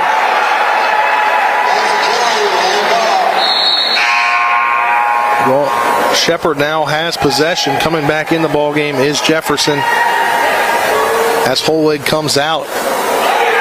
Shepherd on top, 61-49, 136 left. Beeman. She is fouled again by Redmond. Or fouled by Redmond. That's her first foul. So now 3 fouls here in the quarter, all in the last minute or so. Beeman now guarded by Redmond. She'll get past the timeline.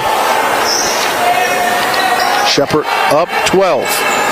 Gets the screen from Clayton. It'll be a foul here on Roberts.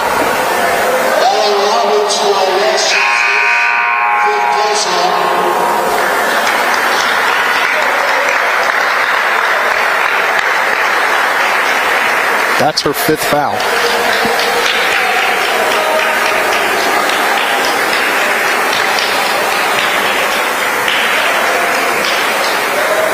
Coming in the ball game now is number 22, Morgan Warley. First time tonight in the ball game. As Roberts fouls out. Beeman now guarded again by Redmond here. Minute 15 and counting, 14 on the shot clock. She'll dribble drive in, and that one rolls out. Johnson with the rebound. 12-point ball game, minute and 5 left. McLaughlin guarding up there. She'll get the rebound. She'll give it away to Redmond, who then gives it away again.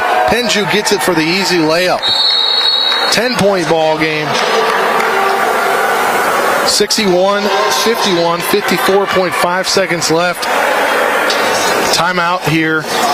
Nick, obviously a 10-point ball game, but Westchester isn't going away here. They've scored 15 in this quarter. Shepherd's only scored 16. No, I like what Redmond's brought as a defensive presence for this Westchester team. You know, she's a redshirt senior, so this is her last game, potentially, if Shepherd holds on to get this win. of Division II college basketball, and she's played some real tough defense. I think that's been a standout. And, Westchester's had some success in the post. I thought Roberts did some good things offensively. Obviously, she had some issues against Sydney Clayton defensively, and now she's fouled out, so it won't really matter. But Westchester has fought in this fourth quarter, just too little too late for them. Jordan Smith now to McLaughlin from three, left her wide open. That's in and out, no good. Clayton with the board. She's now got a double-double. If they're going to give it to her. Not too sure if they'll give it to her. Well, she grabbed the rebound, so I don't know why they wouldn't give it to her. She hold it long. I think so. Well, now it only says she's got 9 rebounds. It said 9 rebounds earlier, so maybe a stat was corrected there. No, she's got a double-double now with 10. All right, cool. So that's her 11th double-double of the season. Beeman now. She'll dribble drive, put that in, off the mark, no good. But Jordan Smith with the rebound. Her shot's up, no good. 10-point ball game, 16 seconds left here. Jumper on the way. That's no good. Rebounded by Penjuk. Penjuk now 10 seconds on the clock. She's got to put that one up. No good. Rebounded by Clayton. Clayton now to Smith. Under 3 seconds. And Shepard is going to advance to the second round of the PSAC tournament with a 61-51 win over Westchester here at the Butcher Center. And now their 23rd win of the season, second most all-time in program history. We'll be back after a 2-minute break to start the the Palace Lounge postgame show. You're tuned in to Shepherd Women's Hoops on TV 10. The Palace Lounge in Martinsburg has a brand new list of daily specials. Monday, stop on in for burger night or enjoy a nice juicy steak every Tuesday and Wednesday. The Palace Lounge also offers freshly steamed shrimp Thursdays and chef specials every Friday and Saturday. Sunday is all-day breakfast, and there are drink specials daily too. So come enjoy the Palace Lounge. You can find them on Facebook or call 304-267-7520. The Palace Lounge is located at 1350 Edwin Miller Boulevard. Erie Insurance says here's to the grown-ups who move, mortgage, mow, and still bust a move. But does your home insurance still fit? Erie helps you protect the home you've grown into, all at fair prices that are often less than the other guys. So how do you find the right coverage? Magic. Nope. Local independent agents who get to know you like this. Your local Erie agent in Martinsburg is Smallwood & Small Insurance. Get a quote at smallwoodandsmall.com. Erie Insurance. A reputation for caring, a legacy of service. At Brown Funeral Homes and Cremations, it's been our story since 1880. A family-owned business, we support the needs and wishes of families. We offer traditional services, as well as many options for cremation, customized remembrances, and pre-planning. Brown Funeral Homes and Cremations retains its family atmosphere and stays true to its roots. Contact us for advanced planning, or at your time of loss. We're here when you need us. The Palace Lounge in Martinsburg has a brand new list of daily specials. Monday, stop on in for burger night or enjoy a nice juicy steak every Tuesday and Wednesday. The Palace Lounge also offers freshly steamed shrimp Thursdays and chef specials every Friday and Saturday. Sunday is all-day breakfast, and there are drink specials daily too. So come enjoy the Palace Lounge. You can find them on Facebook or call 304-267-7520. The Palace Lounge is located at 1350 Edwin Miller Boulevard. Welcome back to the Butcher Center here on the campus of Shepherd University. Shepherd Rams get the 61-51 victory over Westchester to get improved now to 23-6 on the season and get to the second round of the PSAC Women's Basketball Tournament. Will be at Bloomsburg on Wednesday.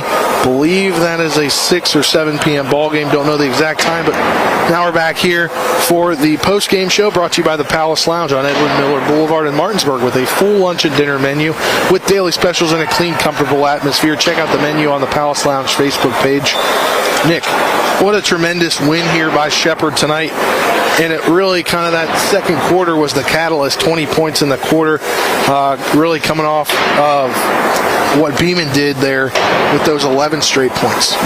Yeah, I was going to say it started with that first quarter with the little run that Abby Beeman went on. I think it was actually her herself. She had a 9-0 run, I think, and then it carried over to the second quarter when she got her 11th point at that point in the ball game. But overall, and Shepherd took that momentum and then continued into the second. I think this team got better as the game went on, besides a little bit of fourth quarter slip-ups on the defensive end, but also Westchester kind of heated up just a little bit and executed better down the stretch. But overall, this is a good win for the first round of the tournament. It's a solid Westchester team, and set up now will be a tough and intriguing matchup against Bloomsburg. It definitely will be. Now we'll get to the game stats here. Brought to you by Bechtel Jewelers, West Virginia's largest Pandora retailer on Route 11 South in Inwood, taking care of you like nobody's business. Start first with the victorious Shepherd Rams, led on the day by Sydney Clayton. Now has 60 points in her last two games, 11 of 18 from the field, 4 of 7 from the charity stripe, 11 rebounds for her 11th double-double of the season. Also with 1 block and 3 steals on the day. Then 2 players, Beeman and McLaughlin, both with 14 apiece. Beeman, 15 of 16 from the field, 3 of 6 from beyond the arc, 1 of 2 from the charity stripe, 6 rebounds, 7 assists, 2 steals. And then McLaughlin, 5 of 12 from the field, 2 of 6 from beyond the arc, 2 of 2 from the charity stripe, 3 rebounds for her 14 points. And you got 2 points from Myers. Also had 5 rebounds from her, 2 assists, 3 steals. And then Shipley with 2 points of her own, 3 rebounds, as well as 1 steal. And then Jordan Smith off the bench, making 1 of her 2 shots, had 4 rebounds on the day. And then Maddie White coming in off the bench with 8 minutes, had 1 point there in 8 minutes. And those were really the individual stats for Shepherd Westchester. 12 points for Johnson, 11 points for Roberts, 11 points for Holwig, 9 points for Jefferson, 2 points for Penjuk, 2 points for Fink off the bench, 1 point for Conran off the bench, as well as Redmond. Roberts fouled out of the game. In team stats wise, Shepherd shooting 40% from the field to 32.8 for Westchester. Shepherd shooting 33.3 from beyond the arc to 30.8. Shepherd getting edged though in the free throw percentage, 63.6 to 53.3. Also getting out rebounded by 9, 45 to 36. Shepherd led today by as much as 18 turnovers there. 18 for Westchester tonight, only 11 for Shepherd. Kind of really says it all, Nick. Yeah, I think Coach Eckleberry kind of hinted at, or didn't hint at, but said that she wanted her team to lower the turnovers. Seems like when they've struggled this year, they've turned it over a lot. So 11 is a really good number. Usually like 10 is where coaches are acceptable of the turnovers. So 11 is a good number.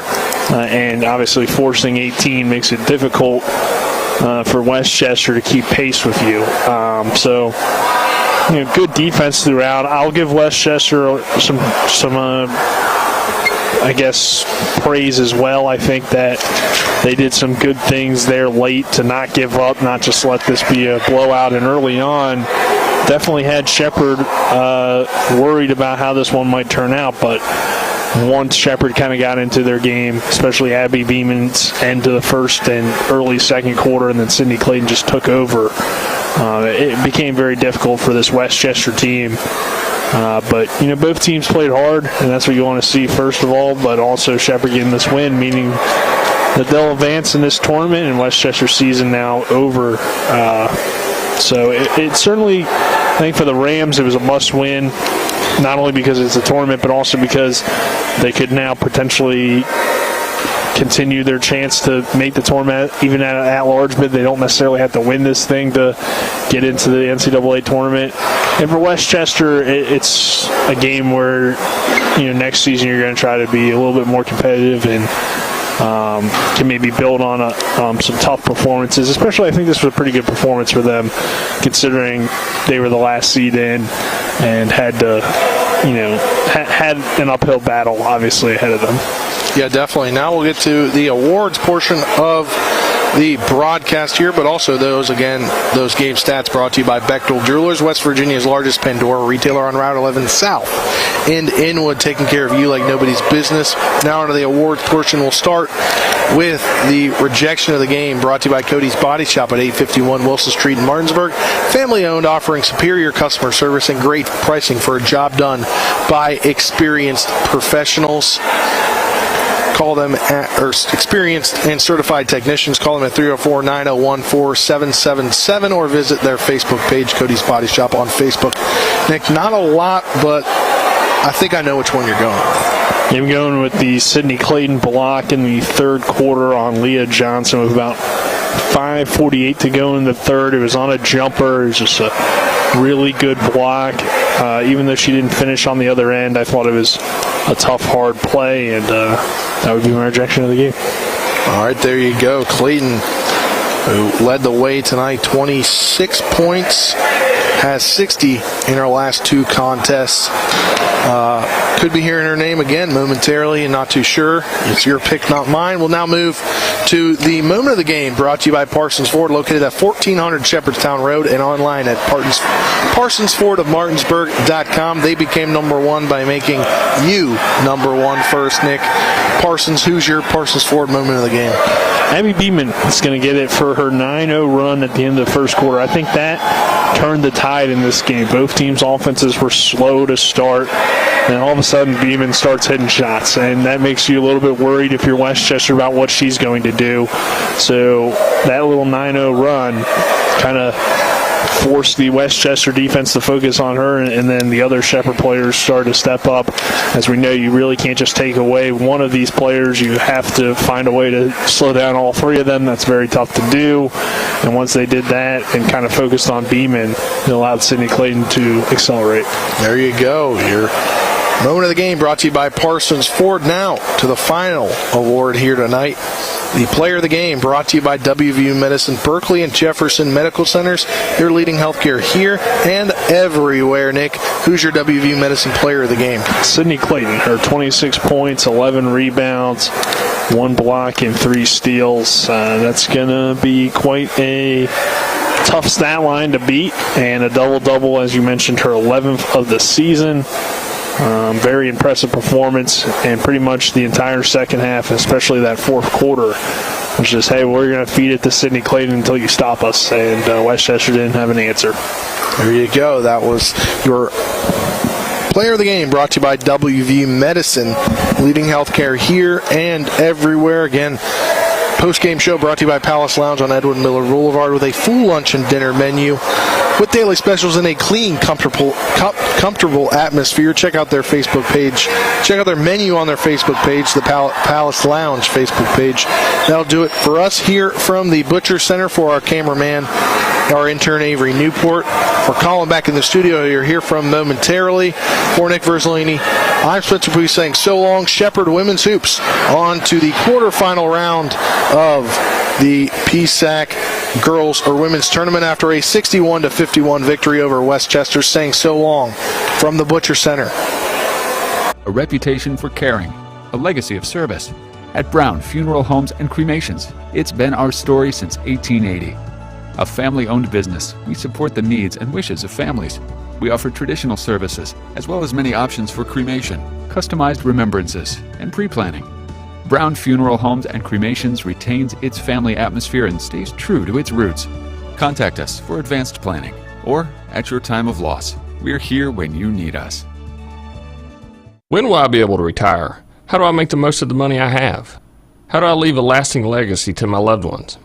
I'm Philip McCoy, financial advisor with the Mirius Group, a private wealth advisory practice of Ameriprise Financial Services Incorporated.